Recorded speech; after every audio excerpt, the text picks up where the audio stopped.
വചനത്തിലേക്ക് നോക്കുന്നതിന് മുമ്പായിട്ട് നമുക്ക് ഒരു വാക്കുകൂടെ കർത്താവിനെ നോക്കി പ്രാർത്ഥിക്കാം. സ്നേഹം നിറഞ്ഞ പിതാവേ യേശുവേ, അവിടുന്ന് ഞങ്ങളുടെ മധ്യത്തിലുള്ളതിനെ കുറിച്ച് ഞങ്ങളെങ്കിൽ സ്തുതിക്കുന്നു കർത്താവേ. അതേ കർത്താവേ, അവിടുത്തെ ദിവ്യസാന്നിധ്യത്താൽ ഞങ്ങളെ ഓരോരുത്തരെയും നിറയ്ക്കണമെന്ന് പ്രാർത്ഥിക്കുന്നു. അവിടുത്തെ സാന്നിധ്യബോധം അതെത്ര വലിയ സന്തോഷദായകമാണ്. അവിടുത്തെ സന്നിധിയിൽ ആനന്ദത്തിന് പരിപൂർണതയുണ്ടല്ലോ.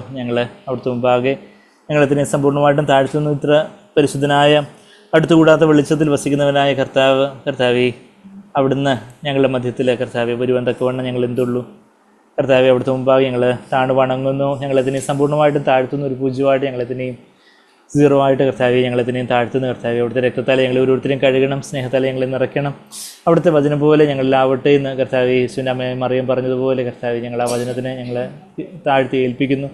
അവിടുന്ന് തന്നെ കർത്താവെ തിരുവായി മൊഴിഞ്ഞ് ഞങ്ങളോട് സംസാരിക്കണമെന്ന് പ്രാർത്ഥിക്കുന്നു. ഞങ്ങളെ ഉണർത്തണമെന്ന് പ്രാർത്ഥിക്കുന്നു. ഞങ്ങളെ ആശ്വസിപ്പിക്കണം, ഞങ്ങളെ ഉത്ബോധിപ്പിക്കണം, ഞങ്ങളെ പ്രബോധിപ്പിക്കണം. ഞങ്ങളെ കർത്താവെ വഴി നടത്താൻ അവിടുത്തെ ആലോചനകളെ കേൾപ്പിക്കണമേ. ഞങ്ങൾ കുറയണം, അവിടുന്ന് വളരണം. എല്ലാം യേശു കർത്താവിൻ്റെ വിലയേറിയ മാതിരിയുള്ള നാമത്തിൽ തന്നെ. ആമേൻ. നമ്മൾ യോഹന്നാന്റെ സുവിശേഷം 17 അധ്യായത്തിൻ്റെ 15 വരെ നമ്മൾ കഴിഞ്ഞ ആഴ്ച 16 വരെ നമ്മൾ കഴിഞ്ഞ ആഴ്ച കണ്ടായിരുന്നു. യോഹന്നാന്റെ സുവിശേഷം 17 അധ്യായത്തിൻ്റെ 16 വരെ കഴിഞ്ഞ ആഴ്ച നമ്മൾ കാണാൻ സാധിച്ചു. യേശു കർത്താവ് ക്രൂശിക്കപ്പെടുന്നതിന് തലേദിവസം രാത്രിയിൽ ശിഷ്യന്മാരുടെ കാലൊക്കെ കഴുകി അപ്പം നുറുക്കി കൊടുത്തു. യൂദാസ് ഉറ്റി കൊടുക്കാൻ പോയി. ബാക്കിയുള്ള 11 ശിഷ്യന്മാരോട് കർത്താവ് പറഞ്ഞ ദീർഘ സംഭാഷണം 13-31 മുതൽ 14, 15, 16 അധ്യായങ്ങളിലൊക്കെ നമ്മൾ കണ്ട് കർത്താവ് അതിനുശേഷം ഗെത്സമനെ തോട്ടത്തിലേക്ക് പോകുന്നതിന് മുമ്പായിട്ട് ഗെത്സമനെ തോട്ടത്തിലേക്ക് പോകുന്ന രംഗം നമ്മൾ യോഹന്നാൻ 18-ന്റെ 1-ാമത്തെ വാക്യത്തിൽ അവിടെ ഒരു തോട്ടത്തിലേക്ക് പോകുന്നതായിട്ട്, അത് ഗെത്സമനെ തോട്ടമാണെന്നുള്ള കാര്യം നമ്മൾ ബാക്കിയുള്ള സുവിശേഷങ്ങൾ വായിക്കുമ്പോഴും അതിൻ്റെ ലൊക്കേഷൻ വെച്ചുമൊക്കെ നമുക്കറിയാം. ഗെത്സമനെ തോട്ടത്തിലേക്ക് പോകുന്നതിന് മുമ്പായിട്ട് കർത്താവ് പ്രാർത്ഥിച്ച ഒരു മഹാപുരോഹിത പ്രാർത്ഥന, ഹൈ പ്രീസ്റ്റ്ലി പ്രെയർ നമ്മൾ കാണുകയായിരുന്നു. കർത്താവിൻ്റെ ഹൃദയത്തിലുള്ള പല കാര്യങ്ങൾ, കർത്താവിൻ്റെ ഹൃദയത്തിൻ്റെ ഭാരം, തൻ്റെ ശിഷ്യന്മാർ, താൻ വിട്ടുപോരുന്ന ശിഷ്യന്മാർ, അവരെ ഇത്രത്തോളം ഞാൻ കാത്തു സൂക്ഷിച്ചു, ഇനി പിതാവേ അങ്ങ് അവരെ കാത്തു സൂക്ഷിക്കണമേ എന്നുള്ള കർത്താവിൻ്റെ ആ ഒരു തേങ്ങലൊക്കെ നമ്മൾ കണ്ടു. അതുപോലൊരു കൺസേൺ ഫോർ ഹിസ് ഫ്ലോക്ക്, കർത്താവിൻ്റെ ആടുകളെക്കുറിച്ച്, കർത്താവിൻ്റെ ശിഷ്യന്മാരെക്കുറിച്ച് കർത്താവിനുള്ള ഒരു കരുതൽ, നമ്മളുടെ കുഞ്ഞുങ്ങളെക്കുറിച്ച്, നമ്മളുടെ ആത്മീയ സഹോദരങ്ങളെക്കുറിച്ചൊക്കെ ഉള്ള നമുക്ക് അതുപോലൊരു ഭാരമുണ്ടോ എന്നുള്ള കാര്യമൊക്കെ നമ്മൾ ചിന്തിപ്പാനിടയായല്ലോ. I was keeping them in your name, അതിൻ്റെ 12-ാമത്തെ വാക്യം യോഹന്നാൻ 17-12 ഞാൻ അവരോട് കൂടി ഇരുന്നപ്പോൾ ഞാൻ അവരെ എനിക്ക് തന്നിരിക്കുന്നത് നിൻ്റെ നാമത്തിൽ, പിതാവിൻ്റെ നാമത്തിൽ കാത്തുകൊണ്ടിരുന്നു. ഞാൻ അവരെ സൂക്ഷിച്ചു, നാശയോഗ്യനല്ലാതെ ആരും നശിച്ചു പോയില്ല. ഇപ്പോഴോ ഞാൻ നിൻ്റെ അടുക്കൽ വരുക. അപ്പോൾ കർത്താവേ നീ അവരെ സൂക്ഷിക്കണമേ. അതിൻ്റെ തൊട്ട് മുമ്പേ 11-ാമത്തെ വാക്യത്തിൽ ഇനി ഞാൻ ലോകത്തിലിരിക്കുന്നില്ല, ഇവരുടെ ലോകത്തിലിരിക്കുന്നു, ഞാൻ നിൻ്റെ അടുക്കൽ വരുന്നു. പരിശുദ്ധ പിതാവേ, അവർ നമ്മെപ്പോലെ ഒന്നാകേണ്ടതിന് നീ എനിക്ക് തന്നിരിക്കുന്ന നിൻ്റെ നാമത്തിൽ അവരെ കാത്തുകൊള്ളണമേ. നീ അവരെ കാത്തുകൊള്ളണമേ. ഇതുവരെ ഞാൻ കാത്തുകൊണ്ടു, ഞാനങ്ങ് വരുക. നീ അവരെ കാത്തുകൊള്ളണമേ.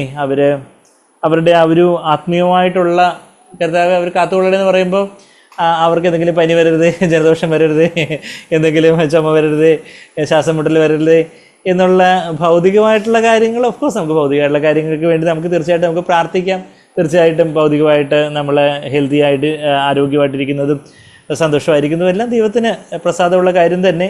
ഭൗതികമായിട്ടുള്ള കാര്യങ്ങൾ ദൈവം നൽകുന്നില്ല എന്നല്ല. എന്നാൽ പ്രാഥമികമായിട്ടും യേശു കർത്താവ് ശിഷ്യന്മാരുടെ എന്തിനെക്കുറിച്ച് ഓർത്തായിരിക്കും പ്രാർത്ഥിച്ചത്? ആത്മീയ ആരോഗ്യത്തെക്കുറിച്ച്, ആത്മീയതയെക്കുറിച്ച്. ഇന്ന് നമ്മൾ ക്രിസ്തീയ കോളത്തിൽ നമ്മൾ പലപ്പോഴും നോക്കുമ്പം ഒരുപാട് സാക്ഷ്യങ്ങളാവട്ടെ, ഒരുപാട് പ്രസംഗങ്ങളാവട്ടെ, എല്ലാം ഭൗതികതയിൽ മെറ്റീരിയലിസം, അതായത് ദൈവം എനിക്ക് അത് തന്നു, ഇത് തന്നു, അത് തന്നു, ഇത് തന്നു, അതെനിക്ക് തരണം, ഇത് തരണം, ആ പ്രാർത്ഥനയെല്ലാം അത് തരണം, ഇത് തരണം, അങ്ങനെ അന്നുള്ള ആഹാരം തരണമെന്ന് നമ്മളെ പ്രാർത്ഥിക്കാൻ പഠിപ്പിച്ചത് യേശു കർത്താവ് തന്നെ. ശരിയാണ്, ഭൗതിക ആവശ്യങ്ങൾ തീർച്ചയായിട്ടും നമുക്ക് കർത്താവിനോട് തന്നെ നമ്മൾ പറയണം. തീർച്ചയായിട്ടും ചെറുതും വലുതുമായിട്ടുള്ള ആവശ്യങ്ങൾ, നമ്മളുടെ ചെറിയ പരീക്ഷയാവട്ടെ, സ്കൂളിലെ പരീക്ഷയാവട്ടെ, LKG പരീക്ഷയാവട്ടെ, അല്ലെങ്കിൽ നമ്മുടെ ജലദോഷമാവട്ടെ, നമ്മളുടെ മൂക്കൊലിപ്പാവട്ടെ, നമ്മളുടെ ഉറുമ്പുകടിയാവട്ടെ, എല്ലാം കർത്താവിനോട് നമുക്ക് പറയാം. കൊതുകടിയാവട്ടെ, കർത്താവ് ഒത്തിരി കൊതുകുണ്ട്, അതുകൊണ്ട് എന്തെങ്കിലും കർത്താവ് ചെയ്യാൻ എന്നെ സഹായിക്കണം, ഇതെന്ന് അതിനൊന്ന് അകറ്റാനേ വെച്ചാൽ നമുക്കെല്ലാം ഓഫ്കോഴ്സ് ഭൗതികമായിട്ടുള്ള ആവശ്യങ്ങളെല്ലാം നമുക്ക് പറയാം.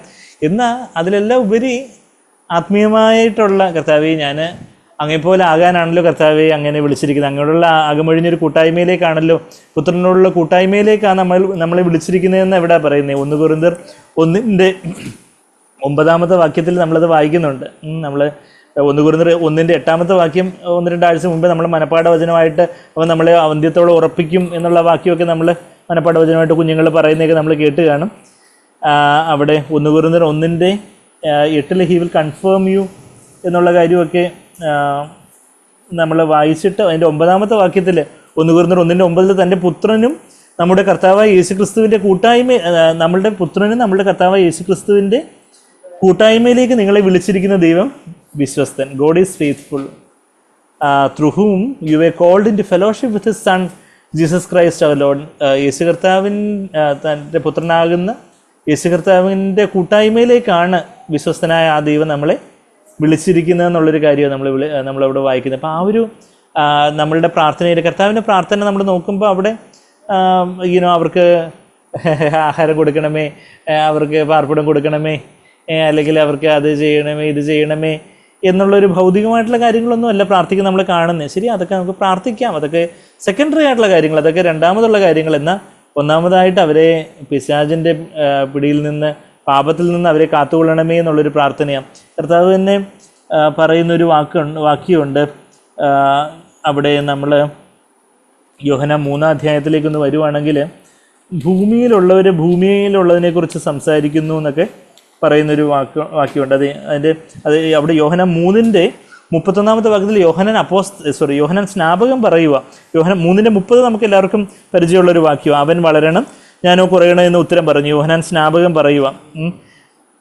യോഹന്നാൻ 3:31 വാക്യത്തിൽ മേലിൽ നിന്ന് വരുന്നവൻ എല്ലാവർക്കും മീതെയുള്ളവൻ, ഭൂമിയിൽ നിന്നുള്ളവർ ഭൗമികനാകുന്നു, ഭൗമികമായത് സംസാരിക്കുന്നു, സ്വർഗത്തിൽ നിന്ന് വരുന്നവൻ എല്ലാവർക്കും മീതെയുള്ളവനായി താൻ കാണുകയും കേൾക്കുകയും ചെയ്തത് സാക്ഷീകരിക്കുന്നു.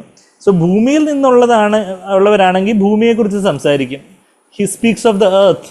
ഇന്ന് നമ്മൾ ക്രിസ്തീയ ഗോളത്തിലെ ഇന്നത്തെ ക്രിസ്തീയ യൂട്യൂബ് ചാനലുകളിലെയോ അല്ലെങ്കിൽ ക്രിസ്തീയ സഭകളിലൊക്കെ മുഴങ്ങുന്ന പുൾപിറ്റുകളിൽ നിന്നും മുഴങ്ങുന്ന പ്രസംഗങ്ങൾ നമ്മളൊന്ന് കേട്ട് നോക്കുകയാണെങ്കിൽ, അനലൈസ് ചെയ്യുകയാണെങ്കിൽ എത്ര പേര് ഭൂമിയിൽ നിന്നുള്ളത് സംസാരിക്കുന്നു, എത്ര പേര് സ്വർഗത്തിൽ നിന്നുള്ളത് സംസാരിക്കുന്നു എന്നുള്ള കാര്യം വളരെ വ്യക്തമാണ്. യോഹന്നാൻ 3:31 ഭൂമിയിൽ നിന്നുള്ളവർ ഭൂമിയുടെ കാര്യങ്ങൾ സംസാരിക്കും. നിങ്ങളുടെ പേഴ്സിൽ 1.5 കോടി രൂപ വരുമെന്നോ, അത്രയും വലിയ പേഴ്സ് എങ്ങനെ വരുമെന്ന് എനിക്കറിയത്തില്ല, അങ്ങനെയൊക്കെയുള്ള പ്രസംഗങ്ങളാണ്. അതുപോലെയൊക്കെയുള്ള നിങ്ങൾക്ക് അത് തരും, നിങ്ങൾ ദശാംശം വിട്ടാൽ, നിങ്ങൾ കുറച്ച് കൊടുത്താൽ അത്രയും ദൈവം ഇങ്ങനെ ദൈവം ഏതാണ്ട് ബിസിനസ് ഭയങ്കര ഫൈനാൻസ് ബിസിനസ് ചെയ്യുന്നുണ്ടെങ്കിൽ ഇത്ര പലിശ തരും എന്ന് പറയുന്നുണ്ടെങ്കിൽ ഇത്ര കൊടുത്താൽ അത്ര തരും എന്ന രീതിയിലൊക്കെയുള്ള പലതരത്തിലുള്ള നിങ്ങൾ വിതയ്ക്കുക, അപ്പോഴത്തേക്കും അതുപോലെ കൊയ്യാനൊക്കും, അത് നിങ്ങളെ അനുഗ്രഹിക്കപ്പെടും, നിങ്ങൾ വാലല്ല തലയാകും, അതാണ് ഇതാണെന്നൊക്കെ പറഞ്ഞ് അത് നിങ്ങൾ ഒന്ന് കണ്ണടച്ച് ഇമാജിൻ ചെയ്യുക. വലിയൊരു വീട് ഇമാജിൻ ചെയ്യുക, നിങ്ങൾക്ക് ഏറ്റവും ഇഷ്ടപ്പെട്ട കാറ് കണ്ണടച്ച് ഇങ്ങനെ ഇമാജിൻ ചെയ്യുക, അതൊക്കെ സങ്കല്പിക്കുക, അപ്പോഴത്തേക്കും ഇതെല്ലാം കൂടെ അങ്ങ് വരും എന്നൊക്കെ പറഞ്ഞ് അത് കഴിഞ്ഞിട്ട് ഈ അടുത്ത് വാട്സപ്പിൽ ഒരു ആരാന്ന് പോലും എനിക്കറിയത്തില്ല, ഒരു പ്രസംഗകനാണ്, ക്രിസ്തീയ പ്രസംഗൻ. ക്രിസ്തീയ എന്ന് പറയുമ്പോൾ ഞാൻ ഡബിൾ ഇൻവേർട്ടഡ് കോമ മാത്രമല്ല, ഒരു 2-3 ഇൻവേർട്ടഡ് കോമയും കൂടി ഇടും. അത് ക്രിസ്തീയ എന്ന് പറയാനേ പറ്റത്തില്ല. എന്നാൽ യേശുവിൻ്റെ പേരെടുത്തുകൊണ്ട് പുള്ളി പറയുക, നിങ്ങൾക്ക് ആരാ വലുത്, ദൈവമാണോ നിങ്ങളുടെ വസ്തുവകളും പണവും ഒക്കെ ആണോ, നിങ്ങൾക്ക് യേശുവാണ് വലുതെന്നുണ്ടെങ്കിൽ നിങ്ങൾക്ക് മാലയോ കമ്മലോ ഒക്കെ ഉണ്ടെങ്കിൽ അതെല്ലാം ഇവിടെ സ്തോത്ര കാഴ്ചപ്പെട്ടി കൊണ്ടുവന്നിടാം. ഇത് നിങ്ങൾക്ക് അത് കൊണ്ടുവന്നിടാം, നിങ്ങളുടെ കയ്യിൽ എന്താണോ ഉള്ളത് അത് കൊണ്ടുവന്നിടാം. എന്താ പുള്ളിക്കാരനെ തട്ടിയെടുത്തുകൊണ്ട് പോകും. അത് കഴിഞ്ഞിട്ട് മണ്ടന്മാരായിട്ടുള്ള ആൾക്കാർ കൊണ്ടുവന്ന് ഇടുന്നുമുണ്ട്. അത് വേറെ കാര്യം. അതിന് ചിലപ്പോൾ ഇവരുടെ തന്നെ ഏജൻറ്റുകളായിരിക്കും, ചിലപ്പം ബാക്കിയുള്ളവരെ പ്രൊമോട്ട് ചെയ്യാൻ വേണ്ടി ഇവരുടെ തന്നെ ഏജൻറ്റുകൾ കൊണ്ടുവന്ന് ഇടുമായിരിക്കും. അപ്പം ഞാൻ പറഞ്ഞു വെച്ചാൽ യേശുവിൻ്റെ നാമത്തിൽ എന്തെല്ലാം കാര്യങ്ങളാണ്. ഇവരൊക്കെ മാനസാന്തരപ്പെട്ടില്ലെങ്കിൽ എത്ര വലിയൊരു ന്യായവിധിയായിരിക്കും അങ്ങനെയുള്ളവർക്ക് വരാൻ പോകുന്നത്. അത്രയും അതപ്പതിച്ചില്ലെങ്കിൽ പോലും യേശുവിൻ്റെ പേരിൽ തന്നെ കർത്താവിന് ക്രിസ്ത്യാനികൾ എന്നുള്ള പേരിൽ എന്തെല്ലാം തട്ടിപ്പും വെട്ടിപ്പും കാര്യങ്ങളും ഒക്കെ ഭൂമിയിലുള്ളവൻ ഭൂമിയിലുള്ള കാര്യങ്ങളെക്കുറിച്ച് അവർക്ക് പൈസ വേണം, അത് വേണം, ഇത് വേണം, അതേ ഉള്ളവരുടെ അതാ അവരുടെ മുദ്രാവാക്യം. ദാറ്റ് ഇസ് ലൈഫ് സ്ലോഗൻ, അവരുടെ സ്ലോഗൻ അതാ. എന്നാൽ സ്വർഗത്തിൽ നിന്നുള്ളവൻ എന്താ? സ്വർഗത്തിൽ നിന്ന് വരുന്നവൻ എല്ലാവർക്കും മീതെയുള്ളവനെ താൻ കാണുകയും കേൾക്കുകയും ചെയ്തത് സാക്ഷീകരിക്കുന്നു. താൻ സ്വർഗീയമായ പിതാവിൽ നിന്ന് കേൾക്കുന്ന കാര്യങ്ങൾ, സ്വർഗീയമായിട്ടുള്ള ആത്മീയമായിട്ടുള്ള ആ ഒരു സന്തോഷത്തെക്കുറിച്ചും ആത്മീയമായിട്ടുള്ള വലിയ സമാധാനത്തെക്കുറിച്ചും ക്ഷമിക്കുന്നതിനെക്കുറിച്ചും സ്നേഹിക്കുന്നതിനെക്കുറിച്ചും ഉപകാരം ചെയ്യുന്നതിനെക്കുറിച്ചും നന്മ ചെയ്യുന്നതിനെക്കുറിച്ചും നമുക്ക് എങ്ങനെ മരിച്ച് ക്രിസ്തുവിനെ പോലെ ആകാം, നമുക്ക് എങ്ങനെ സ്വയത്തിന് മരിച്ച് യേശുവിൻ്റെ ജീവൻ പ്രാപിക്കാം, അങ്ങനെയുള്ള ആത്മീയമായിട്ടുള്ള കാര്യങ്ങളാണ് സ്വർഗത്തിൽ നിന്ന് വരുന്നവൻ സംസാരിക്കുന്നത്. അതേപോലുള്ളൊരു വാക്യം യോഹന്നാൻ 8-ാം അധ്യായത്തിലും ഉണ്ട്. ഈ ഭൂമിയെക്കുറിച്ച് സംസാരിക്കുന്നതിനെക്കുറിച്ചും സ്വർഗീയമായിട്ടുള്ള കാര്യങ്ങൾ സംസാരിക്കുന്നതിനെക്കുറിച്ചും പറയുന്നത്. അത് 23 യോഹന്നാൻ 8-ാം അധ്യായത്തിൻ്റെ 23-ാമത്തെ വാക്യത്തിൽ അവൻ അവരോട്, നിങ്ങൾ കീഴിൽ നിന്നുള്ളവർ, ഞാൻ മേലിൽ നിന്നുള്ളവൻ, നിങ്ങൾ ഈ ലോകത്തിൽ നിന്നുള്ളവർ, ഞാൻ ഈ ലോകത്തിൽ നിന്നുള്ളവനല്ല. അതാ അപ്പം ഈ ലോകത്തിൽ നിന്നുള്ളവർ ലോകത്തിൻ്റെ കാര്യങ്ങൾ പറയും. അവർക്ക് അവരുടെ മിനിസ്ട്രിക്ക് പൈസ കൊടുക്കുന്ന കാര്യമോ അങ്ങനെയൊക്കെയുള്ള വേറെ പല പല കാര്യങ്ങൾ പറയും. അവരിങ്ങനെ കുറഞ്ഞത് ഉള്ളിക്കൊണ്ട് എന്തൊക്കെയോ ഒക്കെ പറഞ്ഞ് ആൾക്കാരെ വഞ്ചിക്കും. എന്നാൽ സ്വർഗീയമായിട്ടുള്ള വചനത്തിൽ വ്യക്തമായിട്ട് പറഞ്ഞിട്ടുണ്ട്. 1 കൊരിന്ത്യർ 12-ാം അധ്യായത്തിൽ അന്യഭാഷ ഉപയോഗിക്കുകയാണെങ്കിൽ അത് വിവർത്തനം അല്ലല്ലോ വ്യാഖ്യാനം ഇൻ്റർപ്രിട്ടേഷൻ, വ്യാഖ്യാനമില്ലാതെ അത് ആ വര ഉപയോഗിക്കരുതെന്ന് 1 കൊരിന്ത്യർ 12-ാം അധ്യായത്തിൽ വ്യക്തമായിട്ട് പറഞ്ഞിട്ടുണ്ട്. അങ്ങനെ അല്ല ഉപയോഗിക്കുന്ന എല്ലാവരും കൂടെ ഒരുമിച്ച് ഉപയോഗിക്കുന്നുണ്ടെങ്കിൽ എല്ലാവർക്കും കൂടെ സൈക്യാട്രി ഡിപ്പാർട്ട്മെൻറ്റിലേക്ക് വരട്ടെ. അവിടെ വലിയൊരു അപ്പോയിൻമെൻറ്റ് ക്യൂ എടുക്കേണ്ടതുണ്ട്. എല്ലാവർക്കും നിങ്ങൾക്ക് ഭ്രാന്തുണ്ടെന്ന് പറയത്തില്ലേ എന്നാണ് അവിടെ 1 കൊരിന്ത്യർ 1 കൊരിന്ത്യർ 14-23 12-ാം അധ്യായത്തിലല്ല 14-ാം അധ്യായത്തിലാണ്. 1 കൊരിന്ത്യർ 14-ാം അധ്യായത്തിൽ ഞാൻ അതിലേക്കൊന്നും പോകുന്നില്ല. ഞാൻ 1 കൊരിന്ത്യർ 14-ാം അധ്യായത്തിലാണ് ആ ഒരു അന്യഭാഷ വരം അത് ഉപയോഗിക്കുകയാണെങ്കിൽ അത് മലയാളത്തിലല്ലേ എഴുതി വെച്ചേക്കുന്നത്, വേറെ ഏതെങ്കിലും ഭാഷയിലല്ല. നമ്മളുടെ മാതൃഭാഷയിലുള്ള വചനത്തിൽ അങ്ങനെ എഴുതി വെച്ചിട്ടും ഒരു വ്യാഖ്യാനമില്ലാതുള്ള അന്യഭാഷയുടെ ഉപയോഗങ്ങളും അതിൻ്റേതായിട്ടുള്ള ഒരു അതിപ്രസരങ്ങളും അതൊരു ഒരു എക്സിബിഷനിസം മാതിരി, ഒരു കുട്ടിത്തം മാതിരിയൊക്കെ അങ്ങനെയുള്ള പലതരത്തിലുള്ള കാര്യങ്ങളുമൊക്കെ എല്ലായിടത്തും നടക്കുന്നു. എന്നാൽ അവർ വായിക്കുന്ന വചനത്തിൽ തന്നെ എഴുതി വയ്ക്കുന്നത്, നിങ്ങൾ വ്യാഖ്യാനിക്കാൻ ഒരാളില്ലെങ്കിൽ, ഇൻ്റർപ്രിട്ടേഷനായിട്ട് ഒരാളില്ല എന്നുണ്ടെങ്കിൽ അത് അന്യഭാഷ അത് നിങ്ങൾ സംസാരിക്കുകയാണെങ്കിൽ ഓരോരുത്തരായിട്ട് 2-3 പേര് സംസാരിക്കുന്ന കാര്യം. അപ്പോൾ ഞാൻ പറഞ്ഞു വെച്ചാൽ അങ്ങനെയൊക്കെയുള്ള ദൈവത്തിൻ്റെ വചനവും ദൈവത്തിൻ്റെ പ്രമാണവും കാര്യങ്ങളൊക്കെ ഉണ്ടായിരിക്കും. ഇന്ന് ക്രിസ്തീയ കോളത്തിൽ അതെല്ലാം ഒക്കെ കാറ്റിപ്പറത്തിക്കൊണ്ട് വേറെ പല പല കാര്യങ്ങളിലേക്ക് പോകുമ്പോൾ നമ്മളിവിടെ യേശുവിൻ്റെ പ്രാർത്ഥന നമ്മൾ ചിന്തിക്കുമ്പം കർത്താവിൻ്റെ പ്രാർത്ഥന ഈ ശിഷ്യന്മാരെ ആത്മീയമായിട്ട് സൂക്ഷിക്കുന്നതിനെക്കുറിച്ചും അവരെ കീപ്പ് ചെയ്യുന്നതിനെക്കുറിച്ചും ഒക്കെയുള്ള ആ ഒരു പിതാവിനോട് പ്രാർത്ഥിക്കുന്ന ഒരു കാര്യം.